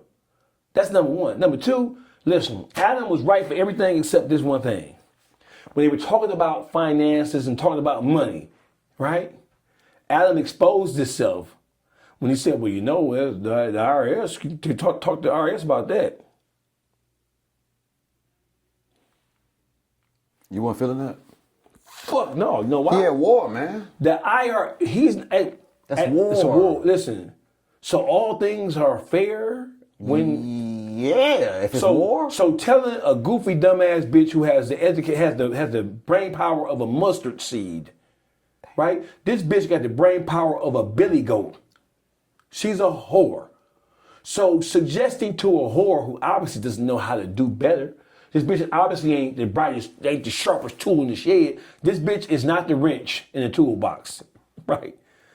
This bitch is a tool bit. A tool, you know, a bit you put in a drill? She's a bit, a B-I-T. You switch bits out. She's a worthless piece of flabby white pussy. There's nothing, right? Oh, she got a big ass. Bitch, that ain't yours, bitch. You bought that ass from Mr. Ed, bitch. You a Mr. Ed asshole. You a Build-A-Bear, bitch. Did you see pictures of that hoe for the surgery? I haven't. She wasn't that thick. That bitch look like Trap Laura Ross with a wig on. That bitch like Aiden Ross with a wig on. Bitch is terrible. Adam, you should never talk to that bitch nothing about no motherfucking IRS. He wrong for that. If you were Sauce, how would you? Let's say you Sauce Walker. How would you feel watching that? I'll beat that bitch ass when I catch her. Bitch, you think you got your ass whooped before? I'll put my black bitches on you again. Bring your bitch ass back to Houston, bitch. Let us catch you. You better stay out there with that motherfucker. You better stay in L.A., hoe. Because you come back to Houston, bitch, we gonna drag your ass up down motherfucker up the whole stroll, bitch. Should baby mamas be off limit in war, man? It's war. She's not a... How many times I tell you? What's wrong with you? You ain't had no water today? You took your medication? She ain't no baby mama. She's a whore. She's a whore who just happened to have a baby. Stop trying to humanize this white bitch. See, you've been tricked. You've been misled and hornswoggled to believe it. See, you're trying to humanize this hoe. She's a hoe. She ain't no lily white, puritanical ass white bitch. She's a hoe. She's a pussy seller. She's a lady of the night. She's a red light district ass hoe. A streetwalker? A streetwalker. Bitch ain't shit. She ain't shit. If I was Sauce Walker, I would ignore that goofy ass hoe. That hoe gonna put you in the penitentiary. Keep fucking with that hoe. Yeah, that bitch is the police. Police. Let me turn the page on this real quick, man. You recently had a back and forth with Boosie, dog. What the hell brought that on, man? I don't even remember. You saw the screenshots. Y'all was going at it, man. He jumped in my, I think I said something about him blowing the opportunity to continue to get paid $25,000 per interview from Vlad, and I think he took exception to it. I think I spoke on it. He took exception to what I said. I don't even know what part of it he took exception to. So were you just chilling, then you got a DM like, what the fuck going on? You looking in this Boosie? Yes, that's exactly what happened. He That's kinda DM'd me. wild. I didn't DM him. He DM'd me and he said what he said. And I responded. I was trying to be respectful as I possibly can. I don't like Boosie in real life, just so we're on the same page. I didn't like Boosie when Vlad asked him, listen, Boosie's only contribution to Vlad TV is using his hood folklore to talk about black people. So the nerve of you trying to make this shit to be black versus white and Jew versus Negro, the nerve of you try to do that. Because, bitch, you took your happy ass to Vlad TV for years. And Vlad never asked you about politics. He never asked you about the world of entertainment as a whole. He never asked you about education. He never asked you about stocks and bonds. He never asked you about your portfolio, your investment portfolio. He asked you about nigga shit. You know who kept him on there though? You. I did. Well, we already know that, but my For whole years. thing is, listen, I don't like people. I'm going to defend Vlad. Well, how you going to defend him? But he a white, he's a Jew. I don't give a fuck what he is. That's my white brother. I ain't about no white brother shit. I'd rather be around a good white person than a fucked up ass nigga any day. I'd rather be around a genuine white person or a genuine Jew or genuine whoever to be around a disingenuous, backbiting ass, bitch ass nigga any day. Let's get past that shit right now. So the whole thing is that when Vlad was interviewing you for years, what was the topic of conversation? Right? If Vlad is wrong, and if Vlad is a carpetbagger, or if he's a culture vulture, what the fuck was you? If you're saying he's this, if you're saying that he's using you, and what are you? Because you acquiesced to it. You went up there willingly. He asked you about all things ratting. Who a rat? Who this? Who that? Who real? Who ain't? And you answered the questions all the way up to the point where he asked you about QCP, you bitch ass nigga. And when he asked you about QCP, you went to stuttering, bitch. When he asked you about T.I. Listen, Vlad asked him about T.I. Now, mind you, T.I. was the one who embraced Boosie more prior to him coming home from prison. Yeah. Then when he came home from prison. One of the reasons why Boosie moved to Atlanta or the Atlanta area is because he couldn't stay in Baton Rouge no more. He wasn't safe for him in Houston. And he thought it would be a better situation for him if he moved to fucking Georgia, right? Based on who he is and all of his acquaintances, right?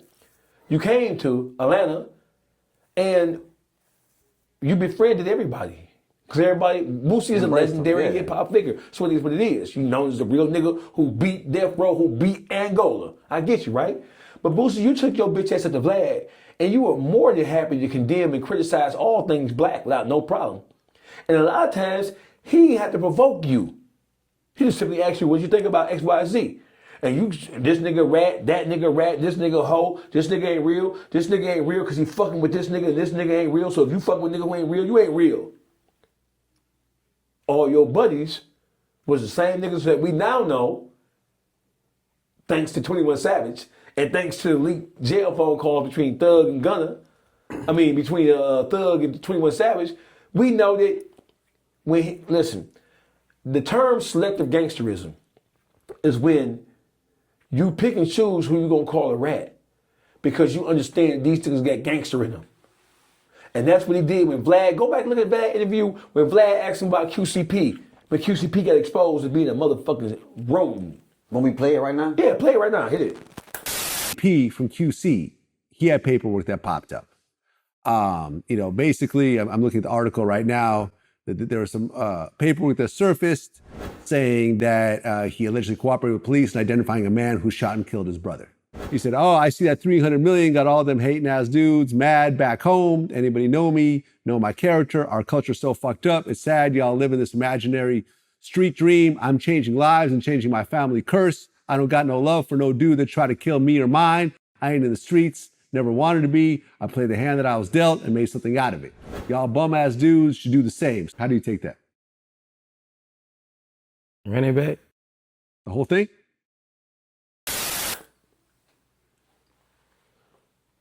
Now, did you see that? Did you see the stuttering? You know about everybody else being a rat, but you ain't heard nothing about this shit. And then you threw T.I. under the bus. Now, mind you, you and T.I., y'all have raised your younger kids together. Man, they had a mixtape about to come out in there. Y'all raised your younger kids together. T.I. has been more than supportive of you. So if there was anybody you should have dummied up, if there's anybody you should have had a frog in your throat or a dick in your throat about, it should have been T.I. You should have never fed into that shit because of the closeness that you and T.I. had. You should have gave him some grace, but you gave QCP some grace because you scared of Pete, or at least you was. You was scared of that juggernaut called quality control. You was scared of Lil Baby and all the associations of Lil Baby. So you ain't want to call QCP a rat. That's called selective gangsterism. And you a bitch ass nigga for that. I called you a bitch ass nigga for that a couple years ago, and you're still a bitch ass nigga today. Well, look, man, he said that he didn't like when Al Nuke did the exposing on your wife and putting all the info out about your address, all that type of stuff. Now, did you, during y'all back and forth, were you aware of that? Did you see that? Yeah, what was your thoughts when you saw that? The whole thing is, bro, listen. So let me just tell you about how this thing works. A lot of times, we as a people, right, when we express our displeasure with somebody or something, a lot of times we just do total nuke on a nigga, right? When it comes, I've said before that I was a fan of Boosie. I was a fan of Boosie all the way up till he started talking on interviews. Because you don't never know. They say a motherfucker don't know you're an idiot until you open up your mouth, right? So as far as being a musician goes, as an artist goes, he's legendary, right? But his post-jam making career has been abysmal. He's made mistake after mistake after mistake. I don't disagree with anything he say, like the shit with the transgenders at the pool party. Yeah, that was wild. I agree with that too. Because look, bitch, you're not finna come here. No. You listen, you not no woman. You a man. You're not finna come here and I got celebrities coming here. No, if a nigga want to partake and participate in that, go right ahead. But you're not finna come here and present yourself as a woman and be on camera and be all in pictures with motherfuckers who come here to party and fuck with me. They got plenty of gay, it's Gay Pride Month. They got plenty of gay events you can go to that you can, that's cool, but this is not that. So just like gay people say, well, hey, you can't discriminate against me. And you have to accept us and you shouldn't be judgmental of us. And that's true. But at the same time, as straight men, as heterosexual men, we have a right to say, hey, that is not for here. This is my situation. This is my private event, right? I can't stop you from going to a public setting, but at my house, I'm not going to tolerate that because I don't agree with it. Listen, if you're a homosexual, you can't get mad at a motherfucker because niggas don't agree with your lifestyle. As long as the motherfucker not trying to kill you, harm you, hurt you, then you have to respect the motherfucker not agreeing with that shit. You can't get mad at a motherfucker. So when it comes to that, he was right. There's a couple other things that Boosie said he was right.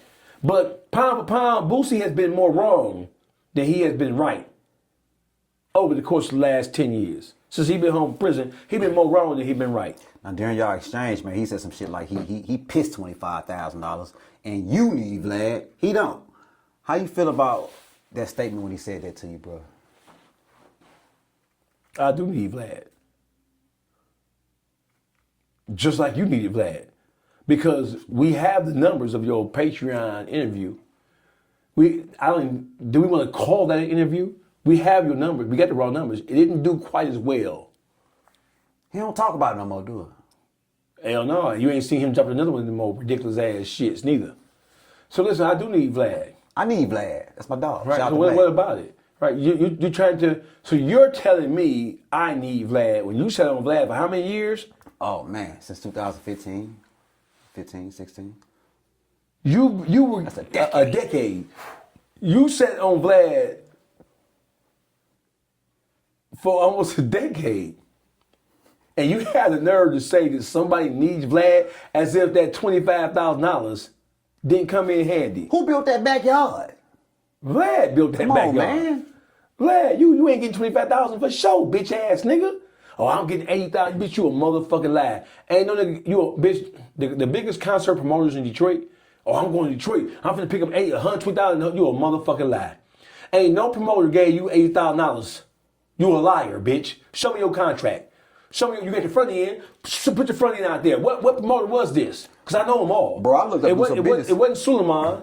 It wasn't Sam Two Time. It wasn't Lil Jerry. It wasn't Smoke. It wasn't the Twins. It wasn't deep read, never stopped grinding. It wasn't the old man with New Era. Who gave you $80,000, bitch ass nigga, to come perform at anything in Detroit? You a motherfucking lie, you bitch ass nigga. Man, that nigga blocked me, you, and Vlad. Man, that nigga blocked me so fast, you bitch, you blocked me for. Hey, listen, but that bitch had a hissy fit. Bitch, how you gonna block me when you jumped in my DM? The nerve of you bitch ass nigga. Damn, Boosie. Thought we was better than that, man. I made good money with Boosie, man. Every time he made an appearance, man, thanks to Vlad, I was getting paid for the rest of my life every time he made an appearance. Hey, listen. So I don't understand what the hell I got blocked for. All I did was brought you to the platform and help add to what you were doing. Because he's emotional. Everything that he did in terms of the decline or the demise of his relationship with Vlad, it was all based on him being emotional and him not knowing how to check his ego. You think you're bigger than the program, bro. In the entertainment business, no one man can build an empire. Right. So yeah, you needed Vlad too, because more of the YNs know you from your Vlad interviews than they do from making From Wipe Me Down. music. Yeah, more of the YNs know. Listen, bro. More the culture knows you more now from Vlad TV interviews than they do from making hit records. You ain't had a hit record since when? I had number love for Boosie, man. And that's not a shot at his overall career because he has made legendary music. But more people in this generation know about him and are familiar with him and all things him from his sit downs with Vlad, period. Simple as that. It's because of the personality. We magnified the personality. Vlad helped turn you into a personality that was digestible. Because on your own, you was a country talking, neck bone, pickle pig, hog maw, and chitlin eating ass, hot water cornbread, K-roll served eating ass nigga. Let me ask you a quick question. When you fly, what type of airlines do you fly, bro? Just give me one. Delta. Sky Club, remember, Sky Club. Apparently. They call me Sky Club face. Apparently Rick Ross do too. Because, man, they called No, he wasn't in the Sky Club. He went in the Sky Club? No, Sky Club, if he was in the Sky Club, he wouldn't have been blasted like that. He was sitting down there with the regular folk. See, I don't be with all that. Man, you make it sound like he was flying Frontier, man. You take it too far. I doubt he was flying Frontier, That's but crazy. what I do know is that Rick Ross, you're a multi-millionaire. And he has the right to do what he want to do. He can fly if he want whatever. Nigga, I'll fly Spirit. Well, we ain't got Spirit no more. Whatever is this new Spirit shot, whatever, I'll fly. Nigga, if I'm trying to get to where I'm trying to be, you know what I'm saying? And I have flown Spirit. I'm a Delta. I'm a Sky Club What's member. embarrassing about that? I don't Right? get it. I will fly. I will give if I need to get to where I need to get, I'll fly. But generally speaking, when I book my flights, I book with Delta. Right? Because I got TVs and shit. I can sit back. You know what I'm saying? And if I do fly Spirit, I need to sit up front in them big old seats. I ain't in the back with them old stinking nigga be farting. And immigrants back there. 34B. I ain't sitting in the immigrants back there. I don't fuck with the immigrants back there. I ain't sitting with the immigrants back there. But long story short, bro, Rick Ross has to know that he's a target because of his ongoing conflict and beef with 50 Cent. And now I think with Drake, he has to know. Bro, Rick Ross is one of the most visible people in the world of black entertainment. You know that you was going to get caught. But look, let me enlighten the people that just don't even know about this, man. He flew commercial the other day, even though he owns a jet. He says that the jet is being updated with a $500,000 Wi-Fi Starlink, and he was flying to Colombia. What you think about that, though, dog? Is it possible? Is it the jet fuel just expensive than a motherfucker, or he just wanted to go do something different? He had the hood on that motherfucker, though. It certainly wasn't one of his proudest moments. It was kind of funny because He was hiding. he was definitely hiding because he had the whole thing over his head. You know what I'm saying? He's like a Saudi Arabian prince up there with the whole little thing on his head. You know what I'm saying? Hey, Rick Ross. Hey, listen, brother. Let me give you, I know you have the American Express. I know you do. Rick Ross, the next time you choose to fly a commercial, no problem. I'm assuming you come out of Georgia, you live in Georgia. Go to the Sky Club, bro. I know you have an American Express. Oh, I know you can get in contact with somebody who works for Delta to get access, even if you don't have an American. I can imagine his credit not being good. But come on, Ross. Come on, man. Go to the Sky Club so the regular people can't see you. Because that was just somebody who just happened to be walking by. If you went to the Sky Club, you could have came down, it was, hey, this flight taking off at this time. You could have came down when they were boarding, jumped on the plane, and kept it moving, bro. Sky Club. Hey, Rick Ross, Sky Club. You can watch TV, read the paper, you can eat, you can take a shower. You cannot be bothered by regular civilians, regular Negroes, the poor people. That's what it's like at the Sky Club? Sky Club is a world within and of itself. Period. You make going to the airport fun? I go to the airport early. I don't mind going early because I'm going to the Sky Club and I'm going to sit amongst rich people. And I'm going to eat hot food. You can take a shower. You can lay back and go to sleep. Whatever you want to do. And not be bothered. And you're up there with people who are the top level businessmen and other personalities who can afford a private jet.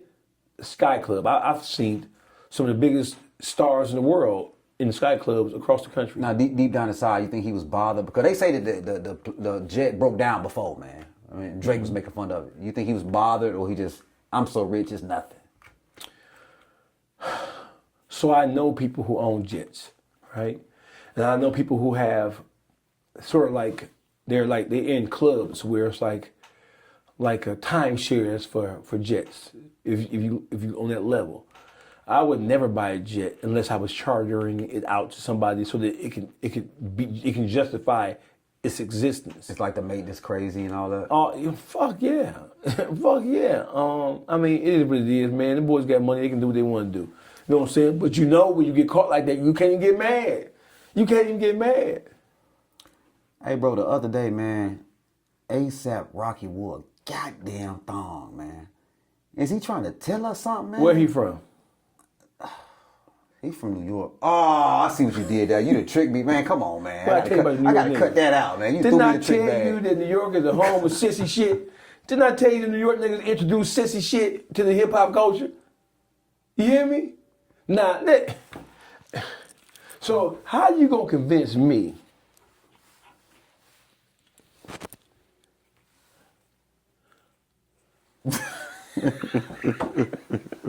man, I can't put this in there, man. I gotta leave this in here, man. Listen. Yo, this whole thing is pause. That man had to get This is a whole pause right here, right? ASAP Rocky. They say it's a Fendi thong. He's representing for his baby mama, though, bro. Man, I'll throw this shit. Get the fuck out of here with that shit. You know what that niggas is saying? Man, if you don't get, man, nigga. It was a Fenty thong, nigga. A Fenty? That's worse. What are you talking about, bro? Get the fuck out of here. Hey, listen, ASAP Rocky. ASAP Rocky. Whew. Damn, Rock. You have, we don't even want to know. I don't want to know. In the infamous words of all New Yorkers, pause.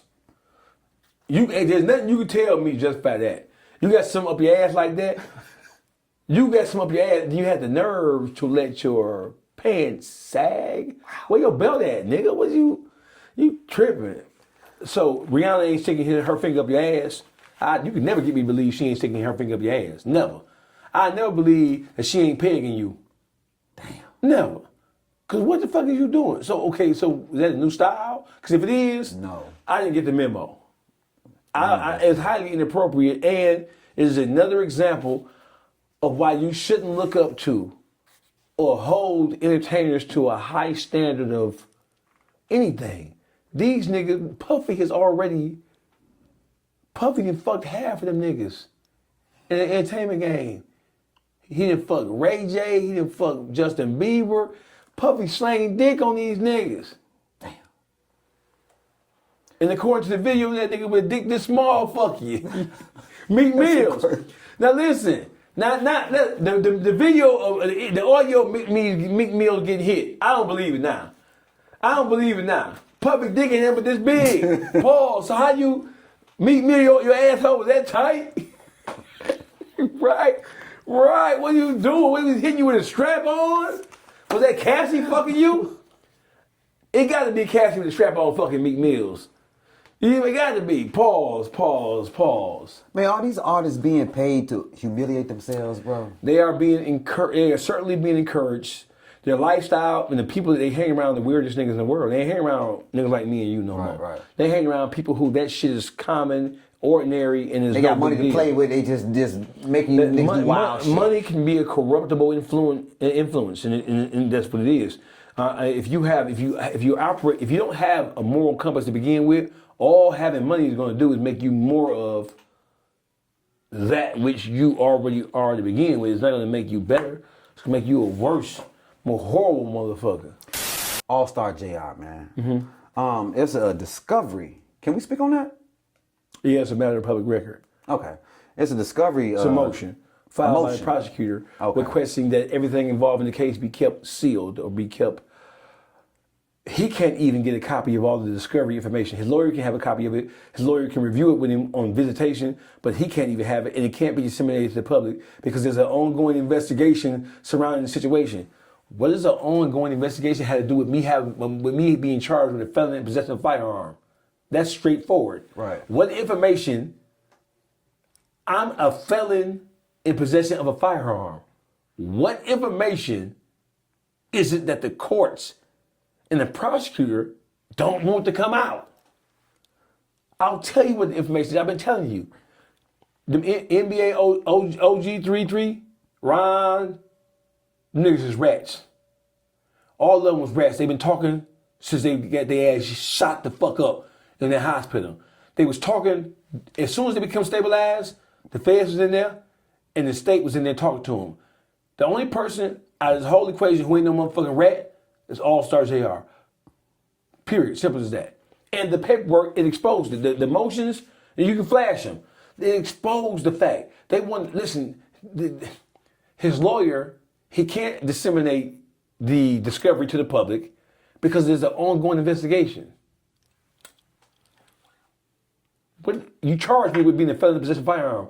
Why am I prohibited from disclosing the information that you guys have used to charge me? There's only one reason why that is so. And it's because of some motherfucking snitching on the highest level in Houston going on. Them NBA niggas is some rat, nasty, filthy, dirty bastards. And God punished them bitch ass niggas. One of them hoe ass niggas got the finger blew off, so he can't dig up his nose no more. And the other bitch ass nigga, he can't wiggle his toes. All of them Louisiana and Baton Rouge niggas is some rat ass niggas. The whole NBA is some rats. We know they're some rats because NBA YoungBoy. How you come up on them gun cases like that?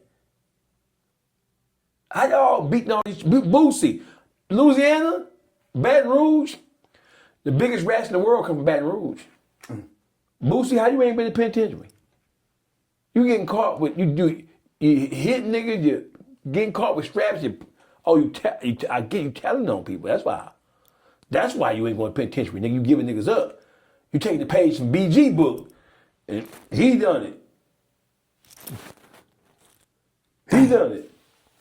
Is mob ties behind trying to make it hard for JR to come home? They are. They absolutely are. Jay Prince Sr. is a megalomaniac. Jay Prince Sr., I liken him to Al Capone. The political system in the city of Houston, it is one of the most corrupt systems in the country. Jay Prince Jr. has put prosecutors on the bench. He's put city council representatives in their seats. And so he doesn't have to necessarily say and give an instruction, do this, do that. They automatically march to his drum. They know that when his retarded, dumbass, ridiculous, coward-ass, bitch-ass son do some whole shit, they automatically know how to spring into action to save him from his dumbass self. Simple as that. Mob ties, they're trying to use their political influence to railroad All-Star JR. Yes, they are. Let me ask you this, man, because a lot of my viewers, they're interested in like prison life. A lot of them have never been to prison. All they know is movies and, you know what I'm saying, what it is. But you've actually done 17 years straight. Is that correct? Straight, yeah. Damn. From door to door. My bad. I got locked up November 7th of 1992. I came home May 13th of 2009. Besides missing family, what are some of the worst things that happened to you during your 17-year stay in prison? Missing family. Missing my kids, missing out on the opportunity to help raise and guide my kids up close and personal. That is the worst. What about like mail call? You don't get mail? Does that fuck you up for the day? Yes, it does. I can't compare my Yes, it time to does. yours. I did a year and a day. I know they're going to tear me up in the comments. Getting mail. I ain't getting mail. It was the end of the world. Man, listen, getting mail is a connection to the streets. Where I don't give a fuck if motherfuckers just lying to you in the mail. I don't give a fuck if a bitch just lied and said she love you. That shit, the little perfume in that leather, or getting a picture or two, seeing how the world has changed, because 17 years out, the world's changed. There were no casinos in Detroit when I left. You know what I'm saying? The world changed. The riverfront didn't look like it looks, now when I first went to prison. It was all still fucked up with warehouses and dead bodies back there when I went to prison. The Detroit riverfront was undeveloped when I went to prison in '92. When I came home, it was a river walk. It was all kind of nice shit back there. But how do you get through that type of time, man? Because most people, they want to hang themselves. They're like, I can't do this no more. Do you just forget about the outside world? You have to. You have to focus on what you're doing. You have to focus on what's in front of you at that particular point in time. You don't forget about the outside world, but what you do is, there's a switch you had to flip. I've been getting locked up since I was 12 years old. So before I even made it to prison, I already knew how to flip that switch. You got to live in the moment, or else you will die or be subjected to, you'll die in that bitch. And I was in level 4, level 5 my entire bit. I wasn't in level 2, level 1s. What does that mean to people that know nothing about prison? High levels, which means like I was in level 5 for 13 of my 17 years. Level 5 is 23 and 1. You're locked up for 23 hours a day. You come out 1 hour a day. Is that where you saw somebody, because our last interview you said you saw somebody take somebody's eyeball. What's the eyeball story? Level 4. See, the higher level you was go, that? the more time prisoners are doing generally speaking. Right, so level 4, level 5, there used to be a level 6. Level 6 was like Papillon. You ever seen Papillon? No. The Birdman for Alcatraz? No. Listen, level 6, because IMAX used to be level 6. I went to IMAX. We, in 1996, I was in the next shift line. We got into it with the Aryan Brotherhoods, the ABs. And we fucked them up, and we fucked the police up too. And they sent about 6 of us to what was called IMAX level 6. And level 6 IMAX, you don't come out your cell at all for any reason. I was there for 39 months. I was in level 6, 39 months, and they sent me from IMAX level 6 to Oaks. No, I was there, I went from 95 to 98. And then 98, they sent me from IMAX to Oaks level 5. And I was locked up 17 years. I spent 13 and a half years in level 4, level 5. Level 5 is it's 23 and 1. You come out for 1 hour a day to get your 1 hour a day. Did you have moments where you went crazy? Like, I can't take this no more. I'm fucking going nuts. The monotony of everything. No, crazy for me was stabbing somebody or knocking somebody out or fucking somebody up. That was the crazy for me. So yeah, I was extremely violent. You know what I'm saying? So just what it was. But me going crazy was, see, I'm explosive. I'm not implosive. Ain't no killing myself. I got shit to do. One day, I got something to do. So I never thought about killing myself. Never. In no circumstances. I got shit to do. So when I had, but you have moments, a nigga last day didn't. You have moments where you are sad, you are depressed, there are feelings of hopelessness and despair. But those feelings translated into aggressive behavior for me, and it led me into doing aggressive shit like fucking somebody up, hitting their ass with a lock and sock, biting a nigga off. I been putting niggas' ears off. You know, in fights, bit the ears off and spit them out. Stop, Paul. You can't speed past that. What you mean by that? Like when you lock up with a nigga, everything count. Nigga, I grab a nigga nuts and try to snatch him off his body. I'm biting a nigga. I'll bite a nigga ear off. I'm putting nigga ears off and spit him out. Like in real life type shit? Yes. Nigga, if we locked up and we trying to kill each other, nigga, if your ear, these teeth, I'm a wolf, nigga. These gorilla teeth. What do you think these gaps for? These gaps to latch on, nigga, and bite it out. Nigga, what? Nigga trying to kill you in that bitch, nigga. Nigga, I'll bite a plug out your bitch ass, man. What are you talking about? That's out of frustration and you just sick of being No, that's out of trying to get a nigga together. Nigga, anything count when you in war in the penitentiary. Nigga, I hit your ass in the head with the cup. I stab your ass with a plastic fork. Nigga, whatever. Nigga, I hit your ass with the milk pitcher. So how do you lose that mentality from prison to coming out in the real world? Do you get rid of that mentality? Or Some people know. Some people do. Some people don't. Some people know how to compartmentalize it, and just. But the transition from, truthfully speaking, bro, to transition from prison after doing as much time as I did, And it's not just the time, it's where I get my time at in level 4, level 5. It's all violence. It's all destructive behavior. It's all despair. It is the worst of the worst. And then it's a misconception that everybody in higher levels are people who have the most time to do. You got a lot of motherfuckers who don't give a fuck about. You got niggas who know they finna max out. They don't give a fuck. They don't give a fuck. They gonna knock a nigga out, fuck a nigga up, stab a nigga. They don't give a fuck. You know what I'm saying? The majority of people who operate in level 4, level 5s, they have outdates. So it's a big misconception that the people who are in level 4s and level 5s are never going home. Because I was going home and I ain't give a fuck. I was just living in the moment. I did what I had to do in that motherfucker. So it's all that did something. So to come home, so being able to transition, it all depends. I've seen guys who do 2-3 years, come home and can't get right. And on the flip side of that, I've seen guys do 28, 30 years, come home, and you will never know they did that much time because they spent their time in prison, like trying to perfect themselves, working out, reading, studying, researching, and staying away from all the bullshit. So how do you transition and how well you're able to transition, if at all, and how smooth the transitional period is, it's really based on like family and friends and having access to money. And I came home, I had access to money immediately. I had access to just, I came home, bro. I came home to the lady. When I came home, it was True Religion and Mech jeans and Robin jeans was out. When you left, it was what, Levi's and shit? Calvin Klein's and Levi's and shit like that. No, it was like 8-ball jackets and shit. I remember, 8-ball jackets. You know what I'm saying? 8-ball jackets. Yeah, we had Pellies and shit too. It was 8-ball jackets. It was like Jabos. Jabos was hot when I left. You know what I'm saying? Jabos was hot when I left. So yeah. So being able to transition, it depends on the family, the support you have, and access to money. When I came home, I had access. I had my wardrobe was better than niggas who had never been in prison. I was driving immediately once I got my license. You know what I'm saying? And I didn't look like I didn't sound like. I sounded then like I sound right now. Because I didn't spend time in there doing dumb shit. Right. I was educating myself and I was honing and shaping myself to being the best possible person I could be. Hey, Dawgface, what's the most common misconception about prison life?